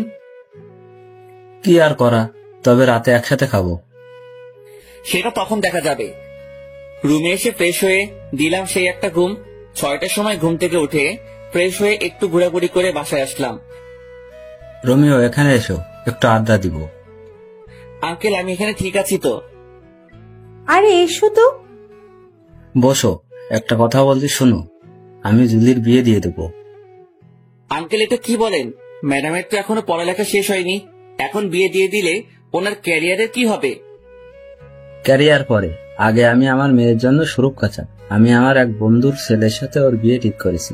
ও আমেরিকাতে থাকে। বিয়ের পর জুলিকে নিয়ে যাবে আমেরিকায়। ওখানে আমার মেয়ে সুরক্ষিত থাকবে। ওরা কি জুলিকে বিয়ের পরে পড়াবে? সেটা ওদের ব্যাপার। আমি এই মাসের মধ্যেই বিয়ে দিয়ে দেবো জুলির। তুমি যা ভালো বুঝবে তাই করো। যাক বাবা, আমাকে আর বডিগার্ডের চাকরি করতে হবে না। ম্যাডামের বিয়ে হয়ে গেলে বাড়িতে গিয়ে নাকে তেল দিয়ে ঘুমাবো। রোমিও আসবো? এসে তো পড়েছেন, আবার আসবো বলার দরকার কি? আমাদের তো লাইন পরিষ্কার হয়ে গেল। কিসের লাইন? জুলির পরে তো আমার সিরিয়াল, তাই বলছি আমাদের লাইন পরিষ্কার হয়ে গেল। ম্যাডামের পরে আপনার সিরিয়াল ঠিক আছে, তাতে আমাদের লাইন পরিষ্কার হবে কেন? আমাদের লাইন পরিষ্কার হবে না কেন? আমি তো তোমাকে ছাড়া অন্য কাউকে বিয়ে করব না। কি? শুনো নাই, আবার বলছি, আমি তোমাকে বিয়ে করব। জীবনেও না। কেন করব না? আমার কোন দিক দিয়ে কমতি আছে? আমি আপনাকে কেন বিয়ে করতে যাব? তাছাড়া আপনার মতো পেতনিকে বিয়ে করে কথা তো ভাবতেও পারি না। ওই রোমিও, আমি পেতনি? না, পেতনি রানী। তোরে আমি দেখে নিব রোমিও। ভাগেন তো। দাঁড়া, তোর খবর আছে। এটার খবর? কোন চ্যানেল? সংবাদ পড়বে কে? রিপোর্টার কে? ক্যামেরাম্যান কে? বিরক্তিকর ছেলে একটা। রাগে হনহন করে চলে গেল কানন। একটু লজ্জাও নাই মাইয়ার, এসে বিয়ের প্রস্তাব দিচ্ছে। আমি জীবনেও তো এই মাইয়ারে বিয়ে করব না। আমি গরিবের সন্তান, গরিবের কোনো মেয়েকে বিয়ে করব সেটাই ভালো আমার জন্য। আমি বাবা এসব বড় লোকের মেয়ের পিছনে নেই, এমনিতেই বিন্দাস আছি। রাতে আঙ্কেল এসে ডেকে গেল খেতে, ইচ্ছে না থাকা সত্ত্বেও যেতে হলো। গিয়ে দেখি সবাই আমার জন্য বসে আছে, ম্যাডামকেও দেখতেছি। ওই দিন একসাথে বসে খাবার খাওয়ার অপরাধে ঘুমাতে দিল না, সাথে 12টা থাপ্পড় দিল। ভুলেও তো সবার সাথে বসে খাবো না, এমনিতে প্রতিদিন সবার সাথে খেতে হয়। আঙ্কেল থাকে না আর ম্যাডাম নিচে আসবে না, তাই ম্যাডামের জন্য খাবার পাঠিয়ে দেওয়া হতো উপরে। রোমিও কি ভাবছো? বসো। না আঙ্কেল আমি ঠিক আছি। ঠিক আছো মানে কি? বসতে বলছি বসো। আঙ্কেল আমি বসবো না, আমার খাবারটা আমাকে দিয়ে দিন। আমি সোফায় বসে খেয়ে নেই। আমাদের সাথে বসতে কোনো সমস্যা? আঙ্কেল সমস্যা কিছু না, এমনিতেই ইচ্ছে করছে না। আচ্ছা ঠিক আছে, তুমি সোফায় বসো। একটু পরে, রোমিও, জুলির বিয়ের সবকিছুর দায়িত্ব কিন্তু তোমার। আঙ্কেল আমার মনে হয় না আমি পারবো কিছু করতে, আমাকে ছেড়ে দিন। রোমিও, তুমি পারবে। আমাদের বিশ্বাস তুমি সবটা সামলে নিতে পারবে। আমার কিন্তু তা মনে হয় না আন্টি, আমাকে মাফ করবেন। কোনো কথা শুনতে চায় না, তোমাকে সবকিছু করতে হবে। যদি কোনো কিছু ভুল হয় তখন কিন্তু আমি দায়ী না। ঠিক আছে। তাহলে দায়িত্ব নিয়ে নিলাম, তবে একটা শর্ত আছে। আবার কি শর্ত? ম্যাডামের বিয়ের পর কিন্তু আমি চলে যাব। ম্যাডামের বিয়ে হয়ে গেলে তো আমার আর কোনো কাজ নেই এখানে। সেটা তখন দেখা যাবে। কিন্তু বিয়েটা কবে আঙ্কেল? সোমবার। হাতে মাত্র সময় 2 দিন। 2 দিনে এত কিছু করব কি করে? তোমার যেভাবে ইচ্ছা সেভাবে করবে, যত টাকা লাগবে আমি দেব, তুমি শুধু আয়োজন করো। চেষ্টা করব। কথা বলতে বলতে খাওয়া শেষ করে ম্যাডামের দিকে তাকিয়ে দেখি চোখ দুটি বড় বড় করে তাকিয়ে আছে। হাতের কাছে পেলে আমাকে মনে হয় কাঁচা খেয়ে ফেলবে। কি মেয়ে রে বাবা, বিয়ে কি আমি ঠিক করছি নাকি? আমি কি বলছি আঙ্কেলকে যে ম্যাডামকে বিয়ে দিয়ে দিতে? এসব তো ম্যাডামের বাবা মানে আঙ্কেল করছে ম্যাডামের জন্য। তাহলে উনি কেন এমন সিংহীর মতো তাকিয়ে আছে? বিয়ে করার ইচ্ছা না থাকলে বলে দিতে পারছে না? ওইদিকে তাকিয়ে দেখি কারণ চোখ দাঁত কেলাচ্ছে। এই মাইয়ার কোনো কিছুই মাথায় ঢুকে না, বড়ই আজীব এক জন্তু। যতটুকু পেরেছি ততটুকু করছি, এর বাইরে কিছু করা সম্ভব না। এত কম সময়ের মধ্যে যে এত কিছু করতে পেরেছি সেটাই বা কম কিসের? যাক, আর বডিগার্ডের কাজ করতে হবে না। আজকে গায়ে হলুদ, কালকে ম্যাডামের বিয়ে। কি আনন্দ আকাশে বাতাসে। আর পারি না, ম্যাডামকে হলুদ লাগাতে ব্যস্ত সবাই, আর আমি আমার কাজ নিয়ে আছি। কিছুক্ষণ পর কানন সহ একদল রমণী আমার দিকে সারের মতো তেড়ে আসছে। প্রথমে মনে হলো এমনি হলুদ ছোঁয়াছুঁই করার জন্য দৌড়াচ্ছে, পরক্ষণে খেয়াল করে দেখলাম রমণীদের নজর খারাপ, সবার নজর আমার উপর। তার মানে ওরা আমাকে হলুদ লাগাতে আসছে। দৌড়া রোমিও দৌড়া। দৌড়াতে দৌড়াতে গিয়ে খাটের নিচে লুকালাম, তবু বাঁচতে পারলাম না। আন্টি আমাকে লুকাতে দেখে গিয়েছে, কারণ জানতে চাওয়ার সাথে সাথে বলে দিছে। হলুদের অনুষ্ঠান শেষ হয়ে যাওয়ার পর গিয়ে শুয়ে পড়লাম। আজকে থেকে কালকে কাজের চাপটা একটু না অনেক বেশি থাকবে। ঘুম থেকে উঠে ফ্রেশ হয়ে নাস্তা করে কাজের তদারকি শুরু করতে হলো। এদিকে কাজের তদারকি করছি, আবার ম্যাডামের বডিগার্ডের কাজও করছি। বলা যায় না কখন কে অ্যাটাক করতে পারে। দেখতে দেখতে 2টা বাজলো। বর আসার কোনো খবরই নেই। আঙ্কেল ফোন দিয়ে যাচ্ছে 2টার পর থেকে, কিন্তু কেউ ফোন তুলছে না। অবশেষে বিকাল 4টায় ফোন তুলে জানায় যার সাথে বিয়ে হওয়ার কথা সে 2 বছর আগে বিয়ে করে ফেলছে। আঙ্কেল অনেকক্ষণ কি নিয়ে যেন ভাবলো। প্রায় 15 মিনিট পর এসে আমাকে ডেকে রুমে নিয়ে গেল। রোমিও, তুমি বাবা আমার মেয়েটাকে বিয়ে করো। কিভাবে সম্ভব আঙ্কেল? তুমি চাইলে সম্ভব। আঙ্কেল আমি আপনার সব কথা মানতে পারবো, কিন্তু বিয়েটা করতে পারবো না। কিন্তু কেন? আঙ্কেল আমি এখন ম্যাডামকে বিয়ে করলে খাওয়াবো কি, রাখবো কোথায়? তাছাড়া আমি গরিবের সন্তান। আমার সাথে যদি ম্যাডামের বিয়ে দেওয়া হয় তাহলে আপনার মান সম্মান কোথায় গিয়ে দাঁড়াবে আপনি ভেবে দেখুন। আমি তো আমার মেয়ের ভালো চাই, ও তোমার কাছে থাকলে ভালো থাকবে, সুরক্ষিত থাকবে। কিন্তু কোনো কিন্তু না, তুমি গিয়ে রেডি হয়ে এসো, আমি এখানে আসি। অবশেষে আমি বিয়ের পিড়িতে। আঙ্কেল নিজে হাত ধরে নিয়ে গিয়ে ম্যাডামের পাশে বসিয়ে দিল। আমি জানি আমাকে বিয়ের পোশাকে দেখে অনেক মেয়ের কষ্ট হচ্ছে, কিন্তু আমার তো কিছু করার নেই। আব্বু আম্মুকে দেখলাম অনেক খুশি। আঙ্কেল অনেকক্ষণ কথা বললো দুজনের সাথে, কি বলছে কে জানে। ম্যাডামের পাশে বসার পর প্রথমে চোখ পড়লো কাননের দিকে। মেয়েটির চোখ দিয়ে পানি পড়ছে। আমি জানি যে ও আমাকে সত্যি অনেক ভালোবাসে, কিন্তু কি থেকে কি হয়ে গেল। তবে আমি একটু জিনিস এখন থেকে বুঝতে পারছি যে এই বিয়েটার পর থেকে আমার কপালে অনেকগুলো থাপ্পড় আছে। কয়টা আছে সেটা জানি না। বিয়ের সব আনুষ্ঠানিকতা শেষে ম্যাডামকে রুমে নিয়ে গেল। আমি টুক করে আমার রুমে ঢুকে বিয়ের পোশাক ছেড়ে একটা জিন্স আর টি শার্ট পরে বাইরে বের হলাম। এদিক সেদিক ঘোরাঘুরি করছি, কিছু মাথায় ঢুকছে না। রাত 10টায় বাসায় ঢুকলাম। এত রাত করে বাড়ি ফিরাতে কেউ দেখেনি। রোমিও, কোথায় গিয়েছিলে? একটু বাইরে গিয়েছিলাম। তোমাকে তো বিয়ের পর থেকে খুঁজে পাওয়া যাচ্ছে না, কোথায় ছিলে? ভালো লাগছে না তাই একটু বাইরে বের হয়েছিলাম।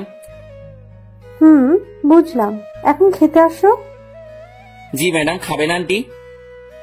জুলি, এখন থেকে তোমার বউ ম্যাডাম না, ঠিক আছে? আর আমরা দুজনকে তুমি মা বাবা বলে ডাকবে।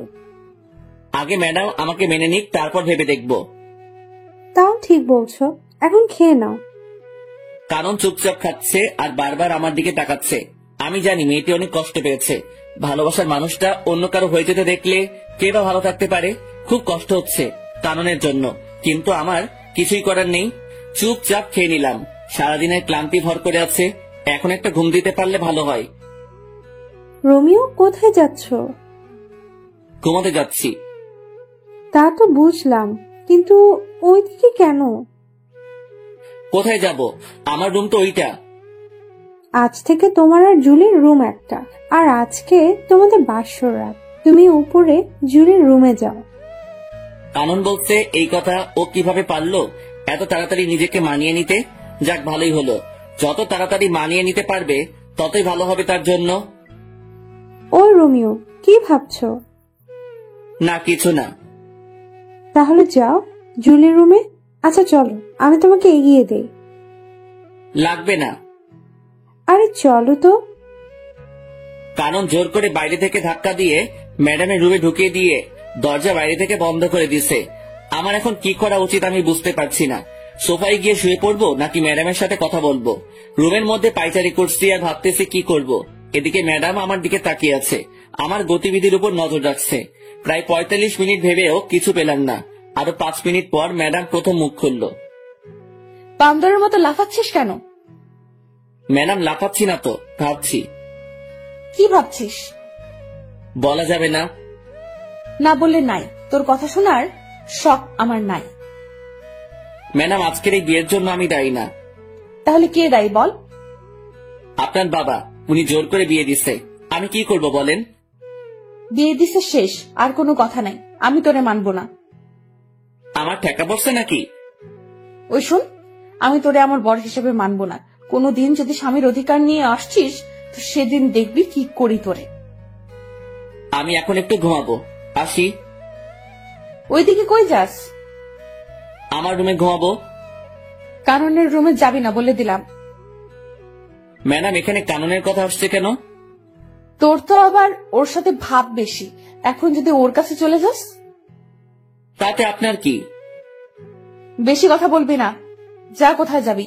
আমার ঘুম পাচ্ছে। কত বড় ফাজিল মাইয়া, নিজে তো বাসর ঘরে জায়গা দেয় নাই, আবার কাননের কথা বলছে। আমি লুচ্চা, বদমাইশ, ইতর, চরিত্রহীন হতে পারি, তাই বলে অন্যের দিকে নজর দিব কেন? ঘরে বউ থাকতে ইস, দেখতে বউ বলে মনে হচ্ছে না, মনে হচ্ছে কোনো পরী বসে আছে বিছানায়। আচ্ছা, পরীদের তো ডানা থাকে, আমার বউয়ের কি ডানা ছিল? যদি ডানা থাকতো তাহলে তো দেখতাম। আজ প্রথম ম্যাডামকে শাড়ি পরা অবস্থায় দেখছি। অন্য মেয়েরা তো শখ করে হলেও শাড়ি পরে, কিন্তু উনি কখনো পরে নাই। কখন ঘুমিয়ে পড়ছে নিজে জানি না। সকালে দুলাভাই দুলাভাই দুলাভাই চিৎকারে ঘুমের কয়টা বাজলো খবর নেই। কে এই রমণী সকাল সকাল দুলাভাই দুলাভাই করে দরজা ধাক্কাচ্ছে? গুড মর্নিং দুলা ভাই। শুধু তাকিয়ে আছি। এই মাইয়ার এমন আচরণ দেখে তো আমি পুরাই টাসকি। দুলা ভাই, কি দেখছেন? আপুকে দেখেন না কালকে? না, দেখি নাই আপুকে। আমি তো নিজে নিয়ে গেলাম আপনাকে আপুর রুমে, বাসর ঘরে। তো কি হয়েছে? কি হয়েছে মানে? কালকে কি আপনি আপুর সাথে বাসর করেন নাই? কে বলছে করি নাই? করছি তো। তাহলে আপনি এখানে কেন? আপনার আপু বলছে সকাল 10টায় উঠবে। আমি যদি ওখানে থাকি তাহলে আপনি ডিস্টার্ব করলে ঘুমাতে পারবে না, তাই আমারে সকাল সকাল এখানে পাঠিয়ে দিল। দুলা ভাই, আপু কি দিল কালকে রাতে? যা দিল তা তো বলা যাবে না। ভাই বলেন না, আমি ছাড়া তো কেউ জানবে না। আপনাকে বলবো কেন কালকে রাতের কাহিনী? ভাইয়া বলেন না প্লিজ। বলবো। বলেন। আমার লজ্জা করছে। ইস, মেয়েদের মতো লজ্জা পাওয়ার কিচ্ছু হয়নি, বলেন। বলবো। আরে বাবা বলেন না। বাস। কি? কালকে রাতে আপনার আপু আমারে বাস দিছে। এই কথাটা আরো আগে বলে দিলে কি হতো? আগে না বলি আর পরে বলছি, কথা তো বলছি নাকি? তা কেমন বাস দিল? লম্বা, তৈল মাখানো লম্বা লম্বা বাস দিল। ভালো করছে। এখন উঠে আসুন, আর জিম করতে যেতে হবে না, বিয়ে তো হয়ে গেছে, কেউ পড়বে না। কি মেয়ে রে বাবা, জানি মেয়েটি ফাজিল, তবে এতটা যে ফাজিল সেটা জানতাম না। কথা বাড়িয়ে লাভ নেই, খেয়ে আসি। রমিও বাবা, তোমাকে একটা কথা বলি, আমার মেয়েটিকে কেউ কোনোদিন কোনো কিছু জোর করে করাতে পারেনি। ওর যা ভালো লাগে ও তাই করে। আমি জানি না ও এই বিয়েটা মেনে নিয়েছে কিনা, তবে তুমি এতদিন যেভাবে ওর পাশে ছিলে সারা জীবন সেভাবে থাকবে। আঙ্কেল, আপনি চিন্তা করবেন না, আমি আছি তো। আমি বিকেলে ফ্লাইটে চলে যাচ্ছি, আর বিকেলে তোমরা ঢাকা দিকে রওনা হবে। কেন আঙ্কেল? আমার একটা বাড়ি আছে ওখানে, সেখানে তোমরা দুজনে থাকবে আজ থেকে। কিন্তু কোনো কিন্তু না, যেটা বলছি সেটা করবে। আচ্ছা ঠিক আছে। বিকেলে আঙ্কেলকে বিদায় দিয়ে আমরাও ঢাকার দিকে রওনা হলাম। কি ব্যাপার, ম্যাডাম এত শান্ত হয়ে আছে কেন? এমন শান্ত থাকতে তো ম্যাডামকে আগে কোনোদিন দেখিনি। তবে কি আমার উপর আজকে কোনো ঝড় আসতে চলেছে? গাড়িতে উঠে ড্রাইভারের পাশে সিটে গিয়ে বসে পড়লাম, আর ম্যাডাম পিছনে গিয়ে বসলো। আঙ্কেলকে বারবার বারণ করার পরও ড্রাইভার দিয়ে দিল সাথে। 9 ঘন্টা পর আমরা ঢাকার বাড়িতে পৌঁছালাম। রাত 12টায় গিয়ে বাসায় ঢুকলাম। বাড়িতে কেউ না থাকলে যা হয় আর কি, সব জায়গায় ময়লা জমে আছে, কেমন যেন একটা গন্ধ আছে। আমি চারপাশে তাকিয়ে তাকিয়ে দেখছি, আর ম্যাডাম আমার দিকে চোখ বড় বড় করে তাকিয়ে আছে। ওই তাকিয়ে তাকিয়ে কি দেখছিস? অনেক ক্লান্ত লাগছে, আমি ঘুমাবো। কে বারণ করছে আপনাকে ঘুমাতে? গিয়ে ঘুমিয়ে পড়েন। ঘুমিয়ে পড়বো মানে কি? আমি কি না খেয়ে ঘুমাবো নাকি? তো খেতে বারণ করছে কে? খাবার পাবো কোথায় আমি? তুই গিয়ে নিয়ে আয়। কোনটা করবেন সেটা বলেন। আগে খাবেন নাকি ঘুমাবেন? দুইটা করব। আগে কোনটা করবেন? খাবো। কি খাবেন? বিরিয়ানি খাবো। সাথে আর কিছু লাগবে? একটা প্রাণাত নিয়ে আসবি। টাকা দেন। এই, তোর লজ্জা করে না আমার কাছে টাকা চাইতে? লজ্জা করবে কেন? টাকা তো আমি রাখছি আপনার ব্যাগে। কি? আপনি ব্যাগ খুলে দেখেন। কখন রাখছিস? রাখছি বলা যাবে না। এখন টাকা দেন, না হলে পরে কিছুই পাবো না। এই নে। 200 টাকা দিয়ে কি পাবো ম্যাডাম? কি পাবি তুই বল? 2টা বিরিয়ানি প্যাকেট পাবো, আর একটা প্রাণা পাবো। ঠিক আছে, তো আর কি? আর কি মানে? সকালে নাস্তা যে করবেন, আটা ময়দা কিছু তো একটা লাগবে। বেশি কথা বলবি না। সকালেও বাইরে থেকে নিয়ে আসবি। এখন তাড়াতাড়ি যা। যাচ্ছি। এই দাঁড়া। আবার কি? আমি কি দাঁড়িয়ে থাকবো? বস থেকে বাধা দিল আপনাকে? আমি কি এই ময়লায় বসবো নাকি? পরিষ্কার করে দিয়ে তারপর যাবি। পারবো না। আপনি ঘুমাবেন, আপনি করেন। মাথা গরম করাবি না বলে দিলাম। মাথা গরম হলে তো ভালো। কেন? চায়ের জন্য পানি গরম করব। তোরে খাইছি, দাঁড়া। কে শুনে কার কথা? মাই খেতে না চাইলে দৌড়া রোমিও।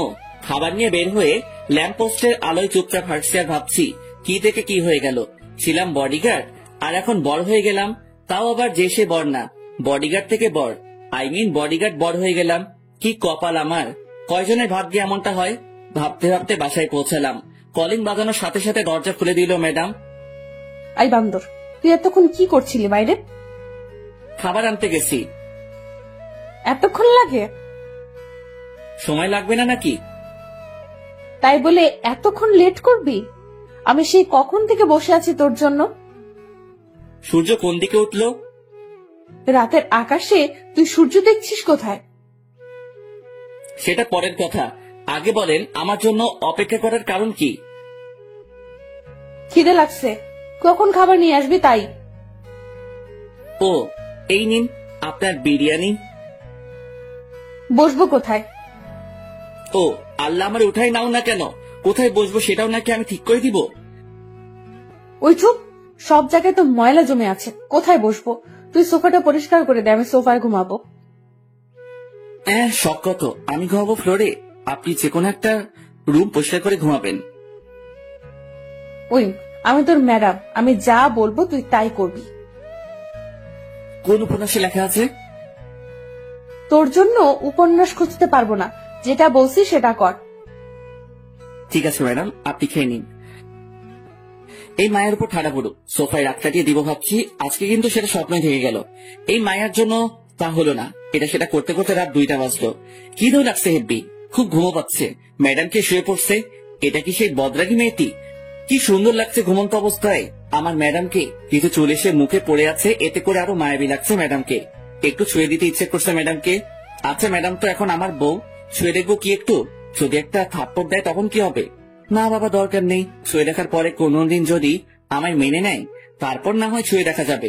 খেয়ে শুয়ে পড়লাম ফ্লোরে, সেই একটা ঘুম হলো। কিন্তু সকালে শান্তিতে ঘুমাতে পারলাম না, 2টায় ঘুমাইছি। সেখানে সারাদিনের ক্লান্তি কাটিয়ে ঘুম থেকে উঠতে উঠতে 10টা না হোক 8টা তো বাজতে হবে। কিন্তু না, সেটা আর হলো না। সকাল সকাল ম্যাডামের চিল্লানিতে ঘুম ভাঙলো। ম্যাডাম সকাল সকাল এত চিল্লানি শুরু করে দিলেন কেন? চিল্লানি দিব না কেন তুই বল? কালকে রাতে মশা কামড়িয়ে কামড়িয়ে আমারে শেষ করে দিল। তার উপর ঠান্ডা লাগছিল, তুই একটা চাদরও দিলি না গায়ে। আমি একটুও ঘুমাতে পারিনি। ওহ আল্লাহ, আমি কোন মেয়ের পাল্লায় পড়ছি? উনি রাতে ঘুমাতে পারে নাই বলে আমারও ঘুমাতে দেয় নাই। প্রতিদিন তো সকাল 6টায় উঠিস, এখন 8টা বাজে উঠছিস, তারপরও এমন করছিস কেন? এখন যা, নাস্তা নিয়ে আয়। আমি যে সকাল 6টায় উঠি তা আপনি জানলেন কি করে? তার মানে আপনি আমায় প্রতিদিন লুকিয়ে লুকিয়ে দেখছেন? তোরে দেখতে যাব কেন? তুই কে? নাস্তা নিয়ে আয়, খিদে লাগছে। যাচ্ছি। নাস্তা শেষ করে কাজ নিয়ে ব্যস্ত হয়ে পড়লাম। এত বড় বাড়ি পুরোটা আর 2জন মানুষকে নিয়ে পরিষ্কার করলাম। ম্যাডাম বসে বসে দেখছে আর চিপস খাচ্ছে।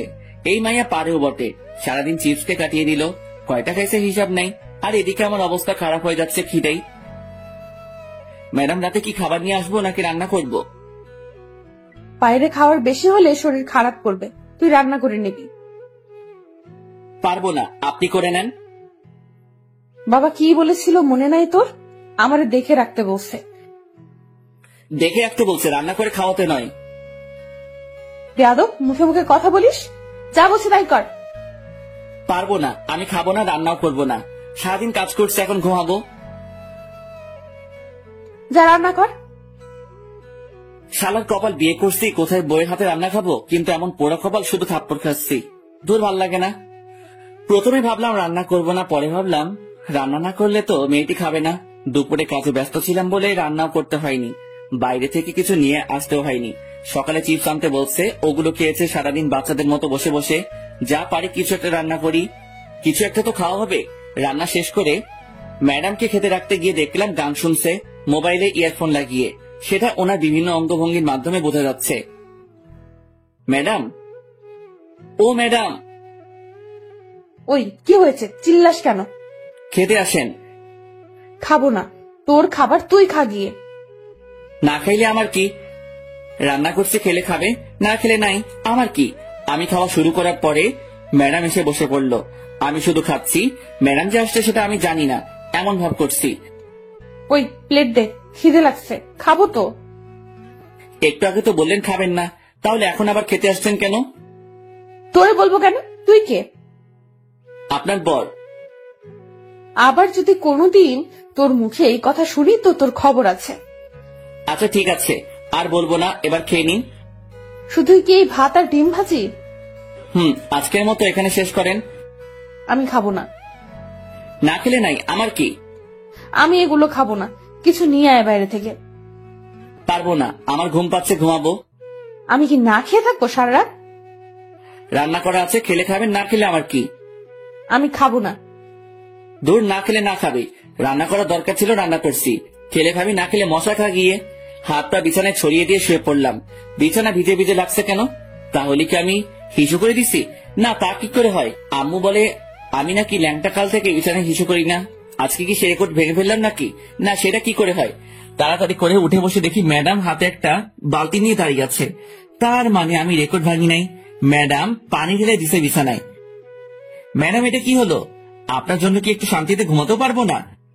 ঘুমাবি মানে কি? আমি জেগে থাকবো, তুই ঘুমাবি? সেটা হবে না, অনেক ঘুমাইছিস। এবার উঠে নাস্তা রেডি কর।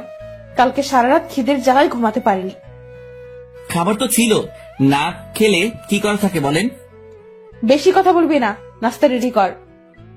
যাচ্ছি। মেয়েটি কি একটু নরম সুরে কথা বলতে পারে না? সব সময় কেমন যেন খিটখিট করে, ভাল লাগে না। সব সময় ম্যাডামের জ্বালাতন সাথে থাপ্পড় খেতে খেতে এগিয়ে চলছে আমার বিবাহিত প্যারাময় জীবন। বউটা আমার রাগী হলে কি হবে? কোনো খারাপ অভ্যাস নাই, তবে একটা বাজে অভ্যাস আছে, সেটা হলো স্বামীর গায়ে হাত তোলে। এই মেয়ের হাতে এখনো পর্যন্ত কয়টা থাপ্পড় খেয়েছি তার কোনো ঠিক নেই। বিকেলে ঘুমাচ্ছি, এমন সময় মনে হলো ভূমিকম্পন শুরু হয়েছে।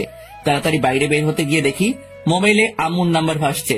তখন মনে হলো ভূমিকম্পন হচ্ছে না, আমার মোবাইলই ডাকতেছে। হ্যালো আম্মু, কেমন আছো? ভালো থাকতে দিলি কবে? বিয়ে হয়েছে 3 মাস হতে চললো, কিন্তু বৌমাকে সেই বিয়ের দিনের পর থেকে আর দেখি না। তোরা এতবার করে বললাম বউকে নিয়ে একবার ঘুরে যা। কার বউ? কিসের বউ? কিভাবে বউ হলো? ওই ফাইজলামি হচ্ছে আমার সাথে? যাও, কি যে বলো না আম্মু, তোমার সাথে কি আমি ফাইজলামি করতে পারি বলো?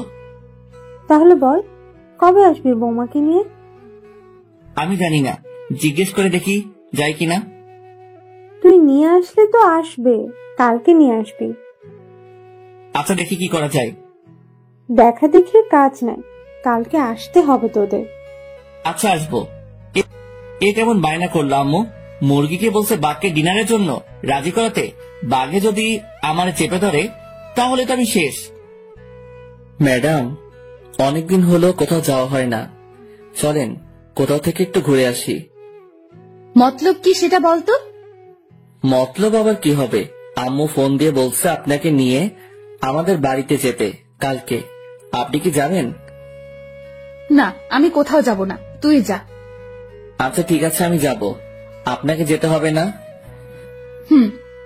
সকালে ঘুম থেকে উঠে নাস্তা বানিয়ে নাস্তা করে রেডি হয়ে নিলাম। যেতে যেতে এমনি সন্ধ্যা হয়ে যাবে, জ্যামে পড়লে তো অবস্থা হালুয়া হয়ে যাবে। তবুও রওনা দিতে দিতে 9টা বেঁচে গেল। ওই দাঁড়া, আমি যাব তো। আপনি আবার কোথায় যাবেন? আমি কি এখানে একা থাকবো নাকি? আমাকে আমাদের বাড়িতে রেখে তারপর যাবি তুই। আমি পারবো না, আপনি পথে নেমে পড়লেই তো হয়। পারবো না, তুই রেখে আসবি। আমার দেরি হয়ে যাচ্ছে, আমি আসি। আর আপনি যদি আমার সাথে যেতে চান তাহলে আমার বাড়িতে যেতে হবে, না হলে আপনার পথে আপনি যান, আমার পথে আমি যাব। তুই তো আচ্ছা ফাজিল ছেলে, আমি যেটা বলবো তোকে সেটা করতে হবে। সেটা পরে দেখা যাবে, আগে তো রওনা দেই। হুম, চল। বাস চলছে নিজের আপন গতিতে, আমরাও এগিয়ে যাচ্ছি বাড়ির দিকে। বডিগার্ডের কাজ পাওয়ার পর আর বাড়িতে যাওয়া হয়নি। আজ অনেকদিন পর যাচ্ছি। ম্যাডাম বসে আছে আমার পাশের সিটে আর চিপস খাচ্ছে। মেয়েটি কি কিছু পারে না চিপস খাওয়া ছাড়া? অনেকক্ষণ পর ম্যাডাম আমার কাঁধে মাথা রেখে ঘুমাচ্ছে। অনেকক্ষণ চিন্তা করে দেখলাম এখন ঘুমাচ্ছে, পরে যখন ঘুম থেকে উঠে দেখবে আমার কাঁধে মাথা রেখে শুয়ে আছে, তখন দেখে যদি থাপ্পড় লাগিয়ে দেয় তাহলে বাসের মধ্যে যা একটু সম্মান আছে সেটাও খেয়ে ফেলবে। তার থেকে বরং জাগিয়ে দেই। ম্যাডাম, ম্যাডাম ওঠেন। কি হয়েছে? ব্যথা করছে হাতে। তো আমি কি করব? আপনার জন্য তো এমন হলো। আমি কি করছি? আপনি যদি আমার কাঁধে মাথা না রাখতেন তাহলে ব্যথাও হতো না। এই, তোর লজ্জা করে না? একটা মেয়ের মাথা কাঁধে রাখতে পারিস না? আমার কি ঠেকা পড়ছে যে আপনার মাথা আমার কাঁধে রাখবো? বেশি কথা বলিস কেন? চুপ থাকতে পারিস না? না, পারি না। আবার কথা বলিস মুখে মুখে। এই তালা দিলাম মুখে, আর কোনো কথা বলবো না। বাড়িতে আসতে আসতে 7টা বেজে গেল। পথে একটু কথাও হয়নি ম্যাডামের সাথে। কখন যে বাসার দরজায় এসে দাঁড়িয়েছি নিজেই জানি না। কি রে, কি ভাবছিস? ওহ আম্মু, তুমি? আমি হব নাকি ভূত হবে নাকি? না, তেমনটা না। আমার বৌমাকে নিয়ে আসছিস তো? তোমার বৌমা কোথায় পাবো? পিছনে দাঁড়িয়ে আছে যে, ওটাকে? ভূত মনে হয়, তাকিয়ে দেখো। কি, তুই আমার বৌমাকে ভূত বললি? তোর আজকে খাওয়া বন্ধ। খাওয়ার এত শখ নাই, তুমি তোমার বৌমাকে নিয়ে খাওয়াও। আসো মা, ভিতরে আসো। এটা কি হলো? ম্যাডাম তো চলে এলো। মাইয়া জাতি বড় অদ্ভুত জাতি। সকালে কত ভেজাল করলো এই মাইয়া এখানে আসবে না বলে, আর এখন কত সহজে আম্মুর সাথে হাসি খুশি চললো। মনে হচ্ছে না মেয়েটি রাগী বদমেজাজি। রোমিও, খেতে আয়। খাবো না, তুমি খাও তোমার বৌমাকে নিয়ে। রোমিও, আয় বাবা, অনেকদিন হলো একসাথে বসে খাওয়া হয়নি। না না, খাবো না, তোমাদের বৌমা আসছে, ওরে নিয়ে খাও। ওই, বেশি বাড়াবাড়ি করবি তো খাওয়ার পাবি না। এই না, তা কি করে হয় আম্মু? তা যদি না হয় তাহলে খেতে আয়। আসছি, হাফ মিনিট দাঁড়াও। দাঁড়ানোর সময় নাই, এই তো আসছি। বসে পড়। এত আয়োজন কখন করলে আম্মু? আমার বৌমা আসবে আর আমি কিছুই রান্না করব না নাকি? আমার জন্য তো কোনোদিন এত কিছু করনি, আজ বৌমা আসছে বলে এত কিছু? আবার যদি শুনি আমার বৌমাকে নিয়ে কোনো কথা বলিস তাহলে তোর কপালে কিছুই জুটবে না। এবার বল, কি করবি? কিছুই বলবো না আর, এই চুপ করলাম। বাপরে বাপ, এ কেমন বিচার! আম্মু দেখছি ম্যাডামের দিকে ঝুঁকে পড়ছে। এই মায়া কি কোনো জাদু জানে নাকি? যদি এমন জাদু আমি জানতাম তাহলে কবে ম্যাডামকে ঠুক্কু বউকে পটিয়ে নিতাম। খাওয়া শেষ করে বাইরে গিয়ে একটু ঘোরাঘুরি করে বাসায় এসে ফ্রেশ হয়ে আমার রুমে ঘুমাতে গেলাম।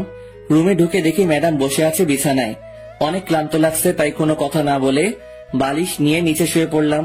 চোখ বন্ধ করার সাথে সাথে বুকের উপর ভারী ভারী লাগছে, সাথে গলা চেপে ধরছে মনে হলো কেউ। চোখ খুলে দেখি ম্যাডাম। আরে আরে, কি করছেন? ছাড়ুন বলছি। ছাড়বো না। কি বলা হচ্ছে শুনি? কি বলছি? মনে করে দেখ কি বলছিস। মনে পড়ছে না, মরে যাব তো। ছাড়ুন বলছি, ছাড়ুন। ছাড়বো না। কি বলছিস শুন? তোমার বৌমা আসছে, তোমার বৌমাকে নিয়ে খাওয়াও। এই, আমি তোরে বলছি না আমার বাড়িতে রেখে আসতে? আমিও বলছিলাম পারবো না। ছাড়ুন না ম্যাডাম, মরে যাব তো। ছাড়বো না। মরে যা, মরে গেলে তো আমি বাঁচি। আমি তো মরবো না। তাহলে আমি তোরে নিজের হাতে খুন করব। পারলে করেন, কে বারণ করছে? মারবো মারবো, সুযোগটা আগে আসুক তারপর। 2 দিন বাড়িতে কাটানোর পর আবার ঢাকায় ফিরে এলাম। তারপর থেকে আগের মতোই চলছে, সবসময় প্যারা দিয়ে চলছে। ম্যাডাম, থুক্কু, বউ। পরদিন বিকালে, এই রোমিও, কেমন আছো? ভালো, তুমি? ভালো থাকতে তুমি কোথায় দিচ্ছ? আমি কি করছি?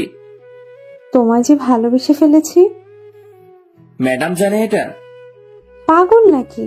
তোমার ম্যাডাম জানতে পারলে তো আমাকে মেরে ফেলবে। ওই দিন যা করলো তোমার কথা জিজ্ঞেস করাতে। তাহলে এখন আবার কথা বলছো কেন? তুমিও মরবার সাথে আমারও মারবা? আচ্ছা, তোমার বউ তো তোমাকে ভালোবাসে না, তাহলে ওকে ডিভোর্স দিয়ে দাও। যাও যাও, তুমি গিয়ে ম্যাডামকে বলে আসো আমাকে যেন ডিভোর্স দিয়ে দেয়। আচ্ছা, বলবো। তবে ডিভোর্স দিয়ে দিলে আমাকে গলায় ঝুলিয়ে নিতে হবে। যদি ডিভোর্স করাতে পারো তবে। ওকে, আমি রাজি। তবে ম্যাডাম যদি আমারে কিছু বলে তাহলে আমি সব বলে দিব। তোমাকে বলতে হবে না, আমি বিকালে তোমাদের বাসায় এসে জানাবো। যদি মার খেতে না চাও তাহলে বাসায় থাকো, আর যদি মায়ের খাবার শখ থাকে তাহলে বিকেলে এসো। আসবো আসবো।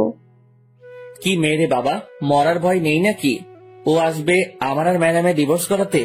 আমার তো লুঙ্গি ড্যান্স দিতে ইচ্ছে করছে। বিকেল এসো, চা নাস্তার বদলে মায়ের খেয়ে যেও।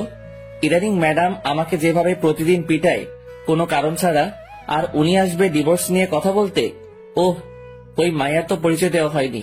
উনি হলো আমাদের বাড়ির থুক্কু, আমার শ্বশুর বাড়ির পাশের বাসার একটি মেয়ে। এখানে আসার পর থেকে আমার পিছনে পড়ে আছে। ওর নাম তো বলা হয়েছে, তবুও বলি, ও ইভা। পড়ালেখা শেষ করে বসে আছে, থুক্কু বসে নাই, আমার পিছনে পড়ে আছে। আজকাল ঘুমালাম না, 4টার সময় বের হয়ে গেলাম বাসা থেকে। বাসায় থাকলে আজকে আমার উপরে দিয়ে শনি রবি সোম মঙ্গল সব চলবে। 9টার দিকে বাসায় ঢুকলাম, ঢুকে সোজা রান্নাঘরের দিকে দিলাম দৌড়।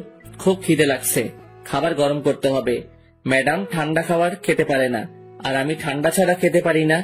রাতে একসাথে খেয়ে শুয়ে পড়লাম আমার রুমে গিয়ে। ম্যাডাম থাকে অন্য রুমে। একটু পরে ম্যাডাম ঢুকলো আমার রুমে, হাতে একটা লাঠি নিয়ে। এদিকে ভয়ে আমি কাঠ হয়ে যাচ্ছি। আয় এদিকে আয়। কেন ম্যাডাম? কাজ আছে, আয়। কি কাজ তাড়াতাড়ি বলেন, আমি ঘুমাবো। তোর ঘুম পাড়াচ্ছি, দাঁড়া। আরে আরে ম্যাডাম, আমাকে মারছেন কেন? আমি কি করছি? তুই পাশের বাসার রিভা পেতনিকে কি বলছিস? বিশ্বাস করেন ম্যাডাম, আমি কিছু বলি নাই। তাহলে ও কি আমার বোকা বানাইছে? হতে পারে। তার মানে তুই বলতে চাচ্ছিস আমি বোকা? সেটা কখন বললাম? তাহলে কি বলছিস? কিছু বলি নাই। আবার মিথ্যা কথা বলছিস? তোরে তো আজকে শেষ করে দিব। আমি কিছু করি নাই তো ম্যাডাম, সব দোষ ওই ইভার। ইভা, তুই ওরে বলিস নাই আমার ডিভোর্স দিয়ে ওরে বিয়ে করবি? বলিস নাই? ম্যাডাম আমি এটা বলি নাই, ও আপনাকে মিথ্যা বলছে। তুই বলছিস, আমি লুকিয়ে লুকিয়ে সব শুনছি। কি? আপনি এমন কেন ম্যাডাম? লুকিয়ে লুকিয়ে অন্যের কথা শুনছেন, এটা ঠিক না। তুই আমারে কোনটা ঠিক আর কোনটা ঠিক না সেটা শিখাইতে আসবি না, আমি সব জানি। জানলে ভালো। এখন আমি ঘুমাবো, অনেক মাইর খাইছি। কি? তুই ঘুমাবি? হুম। তোরে আমি ঘুমাতে দিব না। তোর কাজ হলো আজকে সারা রাত আমাকে পাহারা দেওয়া। পারবো না। না পারলে আবার শুরু করব, তখন বুঝবি। আবার শুরু করার দরকার নেই, আমি রাজি। চল। হুম। বাইরে না, রুমের ভেতর এসে পাহারা দিবি। ভিতরে কেন? বাইরে থেকে দিলে কি হবে? যেটা বলছি সেটা কর। হুম। ঘুমে মাথাটা কেমন করছে, আর এই মাইয়া দাঁত বের করে হাসছে। ইচ্ছে করছে ঘুষি মেরে দাঁত ভেঙে দেই। দেখ দেখ, দাঁত কেলাচ্ছে আবার। ম্যাডাম এই, চিল্লাচ্ছিস কেন? আমি ঘুমাবো। তোরে ঘুমাতে দিচ্ছে কে? এটা তোর শাস্তি। আমি কি অপরাধ করছি? তুই ইভার সাথে কথা বলছিস, সাথে ওরে পাঠাইছিস ও যেন আমাকে বলে আমি যেন তোকে ডিভোর্স দিয়ে দিই। কি? ও আমাকে বলছে তোমার বউ তো তোমাকে ভালোবাসে না, আমি তোমাদের ডিভোর্স করিয়ে দিব। আবার এটাও বলছে যে ও যদি ডিভোর্স করিয়ে দিতে পারে তাহলে আমি যেন ওকে গলায় ঝুলিয়ে নেই। কি? এটা বলছে তোরে? আর তুইও রাজি হয়ে গেছিস? রাজি হয়নি তো, শুধু বলছি পারলে ডিভোর্স করাও। তবে রে হারামি, আজ তোর একদিন কি আমার যতদিন লাগে লাগুক, তোর শেষ করে ফেলবো। ছিছি, বরকে কেউ এভাবে মারে? এত শক্তি আসলো কিভাবে? উফ কি ব্যথা!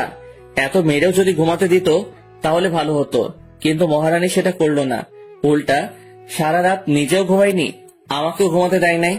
ভোর 5টার দিকে ঘুমিয়ে পড়লাম। ঘুম থেকে উঠে দেখি ম্যাডাম নেই। সারা বাড়ি খুঁজেও যখন পেলাম না, তখন ছাদে গিয়ে দেখি ইবার সাথে লাগছে। মাথায় ঢুকছে না আমাকে নিয়ে এত ঝগড়া করছে কেন। আমাকে ম্যাডাম নিজে তো স্বামী মানতে চায় না, তাহলে কি দরকার ইবার সাথে ঝগড়া করার আমাকে নিয়ে? রোমিও, তুমি কি বলছো? এই পেতনিটা কে? কি? আমি পেতনি? তোর 14 গোষ্ঠী পেতনি। তোরে যদি আর একদিন দেখি আমার বরের দিকে নজর দিতে, তাহলে তোর চোখ তুলে ফেলবো। আমিও শেষবারের মতো বলছি, ওরা ডিভোর্স দিয়ে দাও। আমি কেন আমার বরকে ডিভোর্স দিব? কারণ আমি রোমিওকে ভালোবাসি। তোর ভালোবাসা বের করছি, দাঁড়া, এখনো সময় আছে, ওর পিছু ছেড়ে দে। এবার কি হচ্ছে এসব? তুমি কেন আমাদের ডিভোর্স করতে চাচ্ছ? আমি কি কোনোদিন বলছি তোমাকে ভালোবাসি? শুধু শুধু কেন অশান্তি করছো? ডিভোর্স দেওয়া না দেওয়া সেটা আমাদের দুজনের ব্যাপার।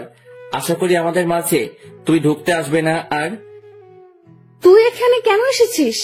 চল ভেতরে চল, তোর ব্যবস্থা করছি। টেনে ভিতরে নিয়ে গেল, রুমে ঢুকিয়ে দরজা বন্ধ করে দিল বাইরে থেকে। খিদের জ্বালায় বাঁচি না। ম্যাডাম ছেড়ে দিন না আমাকে, নাস্তা রেডি করবো, খিদে লাগছে। ছাড়াছাড়ির কোনো কথা নাই, তুই আজ থেকে এই রুমে বন্ধ থাকবি। নাস্তা বানাবে কে? আমি বানাবো। রান্না করবে কে? আমি করব। ঝাড়ু দিবে কে? আমি দিব। কাপড় কাচবে কে? আমি। ইস, ঢং দেখে বাঁচি না। পারেন তো শুধু শার্ট প্যান্ট পরতে, আর আমারে ধোলাই করতে। কি? কি বললি তুই? তোর খাওয়া বন্ধ আজ থেকে। ইয়াক থু, আপনি রান্না করতে পারেন নাকি যে আপনার রান্না খাবো? তোরে আমি মেরে ফেলবো। না মেরে ইভাকে দিয়ে দিন। আবার সেই ভাত? তোর মুখে কি আর কোনো নাম নেই? আছে তো। কে সে? আনন। তবে রে, তোর খাওয়া বন্ধ বলছি, বন্ধ। খাবো না। এসব কি হচ্ছে? কিছুই তো মাথা 16 জিবি মেমোরিতে ঢুকতেছে না। ম্যাডাম কি আমার উপর দুর্বল হয়ে পড়ছে? এটা কি করে সম্ভব? আমি কোথায় আর ম্যাডাম কোথায়? ম্যাডাম কি আমাকে ভালোবেসে ফেলেছে নাকি? যদি ভালো না বাসে তাহলে ইবার সাথে ঝগড়া কেন করছে আমাকে নিয়ে? তবে কি ম্যাডাম আমাকে ভালোবাসে? ম্যাডামের কোনো সারা শব্দ নেই। ম্যাডাম কি করছে দেখা দরকার, কিন্তু কিভাবে দেখবো? ম্যাডাম তো বাইরে থেকে দরজা বন্ধ করে দিছে। কি করা যায়? পাইছি, জানালা দিয়ে বের হব, কিন্তু কিভাবে? অবশেষে অনেক কষ্টের পর জানালা দিয়ে বের হয়ে ছাদে পৌঁছালাম। এবার দেখার পালা ম্যাডাম কি করে। চুপি চুপি এসে সোফার পিছনে লুকিয়ে পড়লাম। ম্যাডামকে কোথাও দেখছি না। একটু পরে দরজা খুলে বাসায় ঢুকলো, হাতে কয়েকটা প্যাকেট নিয়ে। তারপর গিয়ে ফ্রেশ হয়ে এসে প্লেট নিয়ে আমাকে যে রুমে বন্ধ করে রাখছে সেই রুমে দরজায় গিয়ে বসে খাবার বের করছে। এইদিকে আমার অবস্থা খারাপ হয়ে যাচ্ছে খিদায়। চোখের সামনে গরম গরম বিরিয়ানি দেখে খিদের পরিমাণ আরো 3 গুণ বেড়ে গেল। 2টা প্লেটে বিরিয়ানি বেড়ে রাখছে। রোমিও, চুপ করে আছি। আয় রোমিও, খেতে আয়। এখনো চুপ। ওই আসবি নাকি মাইর খাবি? কোনো সারা শব্দ না পেয়ে রুমে ঢুকলো ম্যাডাম, আর আমি এই সুযোগে একটা প্লেট নিয়ে ডাইনিং টেবিলের নিচে বসে পড়লাম। ওইদিকে ম্যাডাম আমাকে খুঁজে খুঁজে হয়রান হয়ে যাচ্ছে। আমি খাওয়ার তালে আছি। আয় বিড়াল, বের হয়ে আয়। ম্যাডাম, আপনি কখন আসছেন? জানালা কেটে পালিয়ে এসে বসে বসে খাচ্ছিস? এই তুই না বসিস আমি রান্না করতে পারি না, তাহলে খাচ্ছিস কেন? আপনার রান্না হলে খেতাম না। কি, এটা আমার রান্না না?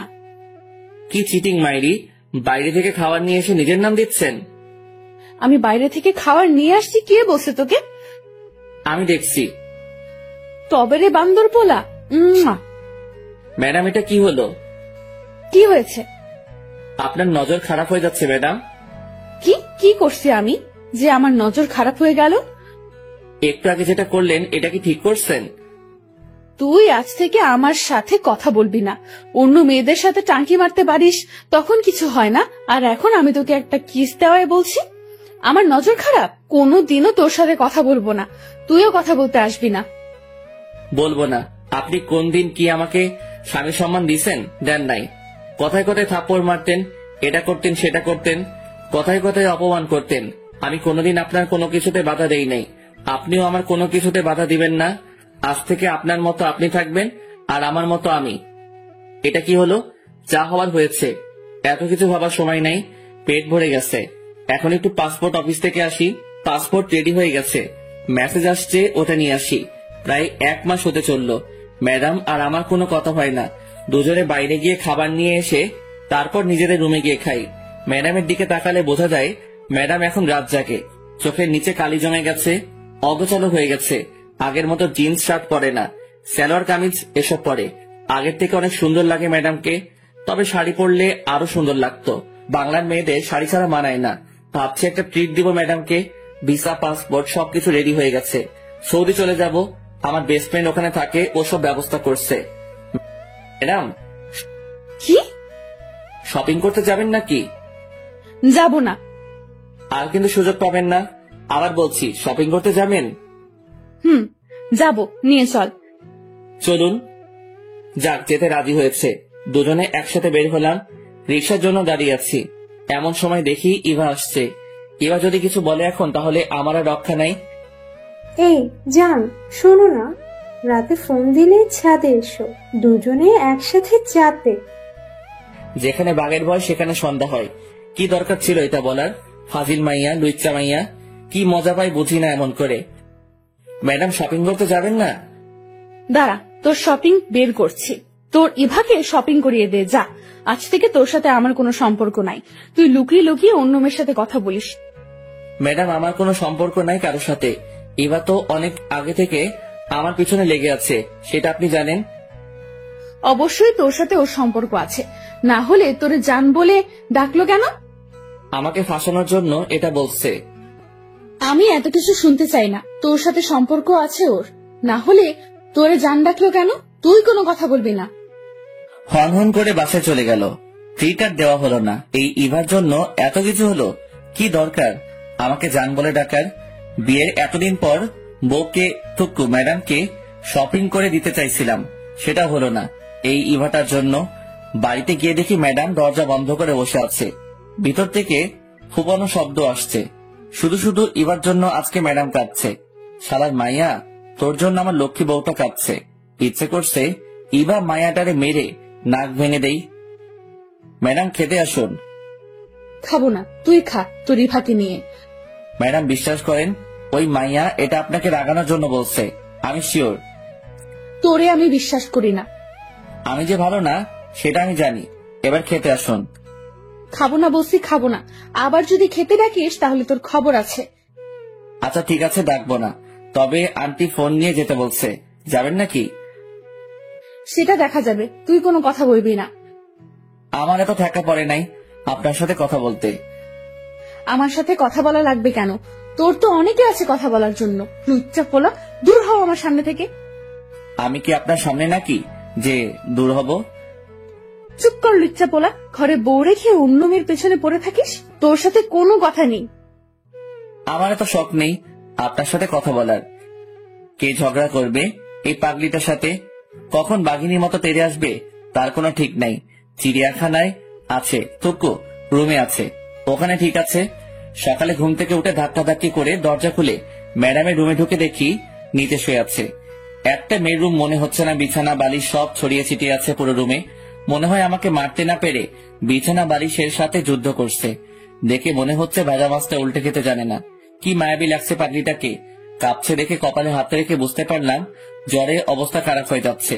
বিছানায় শুয়ে দিয়ে ডাক্তারের কাছে ফোন দিলাম। একটু পরে ডাক্তার এসে দেখে গেল মাথায় পানি দিতে বলে গেল। ডাক্তার যাওয়ার পর থেকে পানি দিচ্ছি। অনেকক্ষণ পর চোখ বড় বড় করে তাকিয়ে আছে। ম্যাডাম কেমন লাগছে? তোর জন্য সব হয়েছে। ম্যাডাম বেশি কথা বলা যাবে না, চুপচাপ শুধু উত্তর দিবেন। তবে রে, কেমন লাগছে বলেন। ভালো না। মাথাটা মুছে নিন, আমি নাস্তা রেডি করে আনি। খাবো না। দেখা যাবে। ম্যাডাম হাঁ করুন। আমি খেতে পারবো, তোর কষ্ট হবে না। তাহলে খেয়ে নিন, আমি মেডিসিন নিয়ে আসি। আমি মেডিসিন নিব না। নিতে তো হবে, না হলে সুস্থ হবেন কি করে? সুস্থ হওয়া লাগবে না, তোর জন্য তো আমার এই অবস্থা।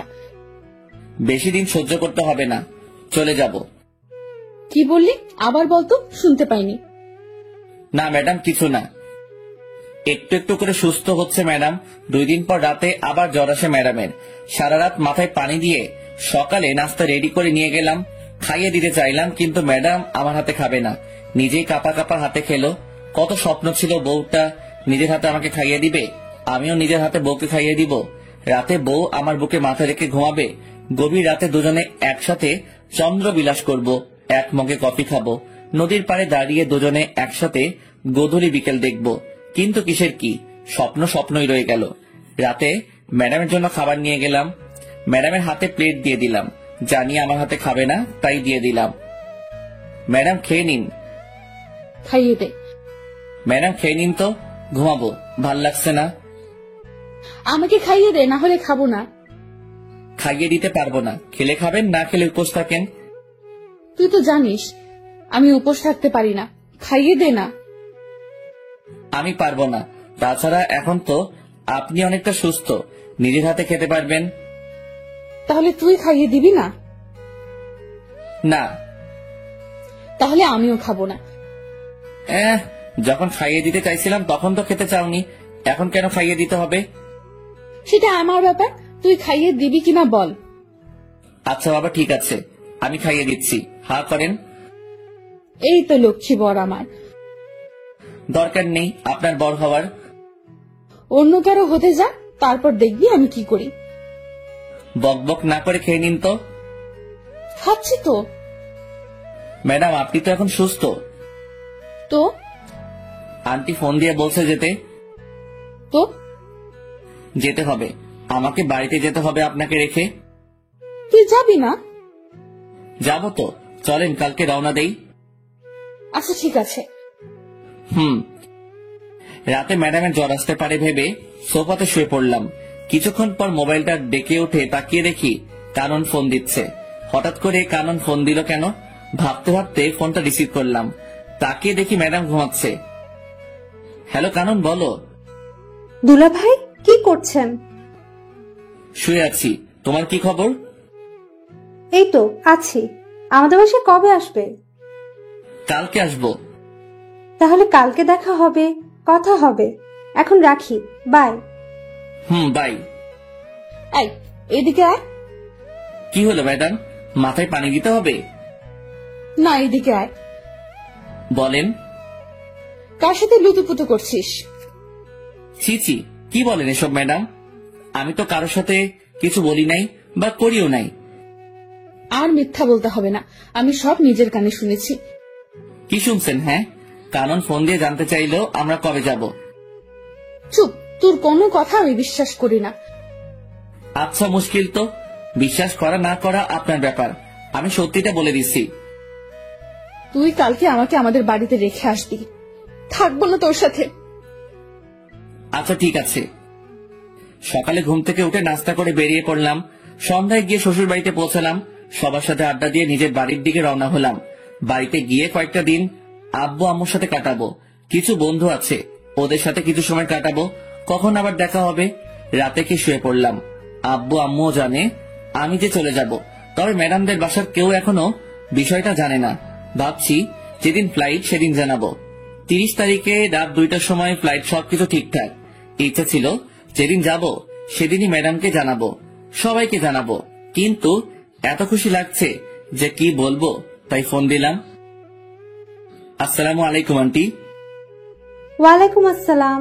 কেমন আছো বাবা? জি আন্টি ভালো, আপনি কেমন আছেন? আমিও ভালো। তবে তুমি কিন্তু খুব খারাপ একটা কাজ করছো। ওদিন না থেকে চলে গেলে কেন? আন্টি বাড়িতে একটু কাজ ছিল। আন্টি যে কথা বলার জন্য ফোন দিছি তা হলো 30 তারিখে রাত 2টার সময় আমার ফ্লাইট। কি বলছো এসব? আজকে আমাকে জানাচ্ছ সবকিছু ঠিক করে? আগে জানাইনি তো কি হয়েছে, এখন তো জানতে পারছেন। ম্যাডাম জানে না, ওনাকে জানিয়ে দিয়েন। তার মানে আমরা কেউ জানি না? না আন্টি, কাউকে বলা হয়নি। যা, এটা কি হলো? লাইন কেটে দিল কেন? জানানোর প্রয়োজন ছিল, জানিয়ে দিয়েছি। আজ সেই কাঙ্ক্ষিত দিন। আজকে আমি উড়াল দিব আমার স্বপ্নের দেশ সৌদি। সবাইকে বিদায় জানিয়ে গাড়িতে উঠে বসলাম। সাথে 2 হৃদয় অ্যান্ড অভি। রাত 11:30টায় সবকিছু শেষে বিমানের দিকে পা বাড়ালাম। ঠিক সেই সময় কেউ একজন পিছন থেকে আমার হাত টেনে ধরলো। তাকিয়ে দেখি আঙ্কেল। আঙ্কেল, আপনি এখানে কেন? আমি এখানে কেন সেটা তুমি পরে জানতে পারবে, এখন আমার সাথে এসো। আঙ্কেল, আমি কোথাও যেতে পারবো না, একটু পরে আমার ফ্লাইট। কোথাও যাওয়া হবে না তোমার। কি ভেবেছো তুমি আমাদের কিছু না জানিয়ে চলে যাবে? আমি তো আন্টিকে জানিয়েছি। সেটা জানাইছো জানি, তুমি কেন সৌদি যেতে চাও সেটা বলো। আঙ্কেল, দেশে থাকতে ভালো লাগছে না। তাছাড়া আমার কোনো পড়ালেখাও নাই যে আমি কোনো চাকরি করব, তাই বিদেশে পাড়ি জমাচ্ছি।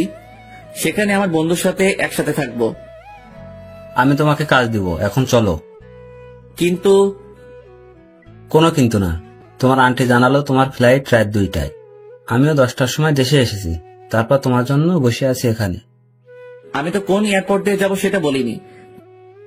চট্টগ্রাম আর ঢাকা, এই 2টার একটা দিয়ে তুমি যাবে আমি জানতাম, তাই চট্টগ্রাম এয়ারপোর্টে তোমার ছবি পাঠিয়ে দিয়েছি। ওখান দিয়ে তুমি যেতে পারবে না, তোমাকে আটকাবে। আর এখানে আমি বসে আছি। তাহলে কি আমার যাওয়া হবে না? না, হবে না। এখন তুমি আমার সাথে বাসায় যাবে। কিন্তু কোনো কথা শুনতে চাই না। অবশেষে আমি আমার শ্বশুরের বাসায় ম্যাডামের রুমের সামনে দাঁড়িয়ে। এখানে আসার পর থেকে শুনছি ম্যাডাম রুম থেকে বের হচ্ছে না, খাচ্ছে না, শুধু কেঁদে যাচ্ছে আর বলছে রোমিওকে এনে দাও। কয়েকবার ডাকার পরও ম্যাডাম দরজা খুলছে না। তারপর আর কি, আমার দানবের মতো দেহটা দিয়ে ধাক্কা দিয়ে দরজা খুলে দেখি ম্যাডাম ফ্লোরে বসে আছে, চোখ দুটো লাল হয়ে আছে। ম্যাডাম আসবো তাকিয়ে আছে, কোনো কথা বলছে না। ম্যাডাম কথা বলবেন নাকি চলে যাব? আরে ম্যাডাম, কাঁদছেন কেন? আমি তো কোথাও যাইনি। কি করে ভাবলি আমি তোকে যেতে দেব? আমার কথা একবারও মনে পড়েনি? বল, আমাকে একা রেখে কেন চলে গেলি? কোথায় গেলাম? যেতে তো চাইছিলি, বল কেন এমন করলি? তোরে ছাড়া আমি থাকতাম কি করে বল? সেটা আমি কি করে বলবো? কি করে বলবি মানে? আমার বুকের বাপাসের জায়গা করে নিয়ে এখন বলছিস তুই কি করে বলবি? তুই জানিস না আমি তোরে ভালোবাসি? ম্যাডাম, আপনার কিন্তু নজর খারাপ। হ্যাঁ, নজর খারাপ হয়েছে আমার। এমন একটা ছেলে চোখের সামনে থাকলে যে কোনো মেয়ের নজর খারাপ হবে। তাহলে ইভার দোষ কি? তুই আবার ওই পেতনির নাম নিয়েছিস? তোরে আজকে কি আর করবেন? দেখ কি করি। ম্যাডাম, সত্যি বলছি, আপনার নজর পুরো খারাপ হয়ে গেছে। আমি তোর ম্যাডাম না, তোর বউ, ঠিক আছে? তাছাড়া নজর তো অন্য কারোর জন্য খারাপ হয়নি, আমার বরের জন্য খারাপ হয়েছে। তবে আমি কিন্তু একটা জিনিস খুব মিস করব। কি? থাপ্পড়। তোরে তো প্রতিদিন থাপ্পড় দিব। আমি রান্না করতে পারবো না আজ থেকে। আমি সব করব, তুই শুধু আমাকে ভালোবাসবি, আর কোনো মেয়ের দিকে তাকাতে পারবি না। ঠিক আছে মহারানী, আমি রাজি। আমাকে আজ থেকে তুমি করে বলবে, ভুলেও যেন ম্যাডাম ডাক না শুনি। আচ্ছা ঠিক আছে। দুলা ভাই, আপনাদের রোমান্স শেষ হলে এবার খেতে আসুন। খেয়ে শুয়ে পড়লাম। আমি আগে যে রুমে থাকতাম সেই রুমে। একটু পরে ম্যাডাম থুকু বউ আসলো। কি ভাবছো? ভাবছি বিয়ে করছি, বউ পাইছি, ভালোবাসাও পাইছি, কিন্তু কিন্তু আবার কি? বাসরাত তো পাইলাম না। তবে রে বান্দর বলা। এই বলে ম্যাডাম থুকু বউ আমাকে জড়িয়ে ধরলো। Light off. আর কিছু জানতে হবে না, আপনাদের বাসরাতে দেখতে পাবেন যা হবে। আচ্ছা মুশকিল তো, আপনাদের বলছি না লাইট অফ। এখনো এখানে কি? অনেক তো দেখলেন, যান এবার।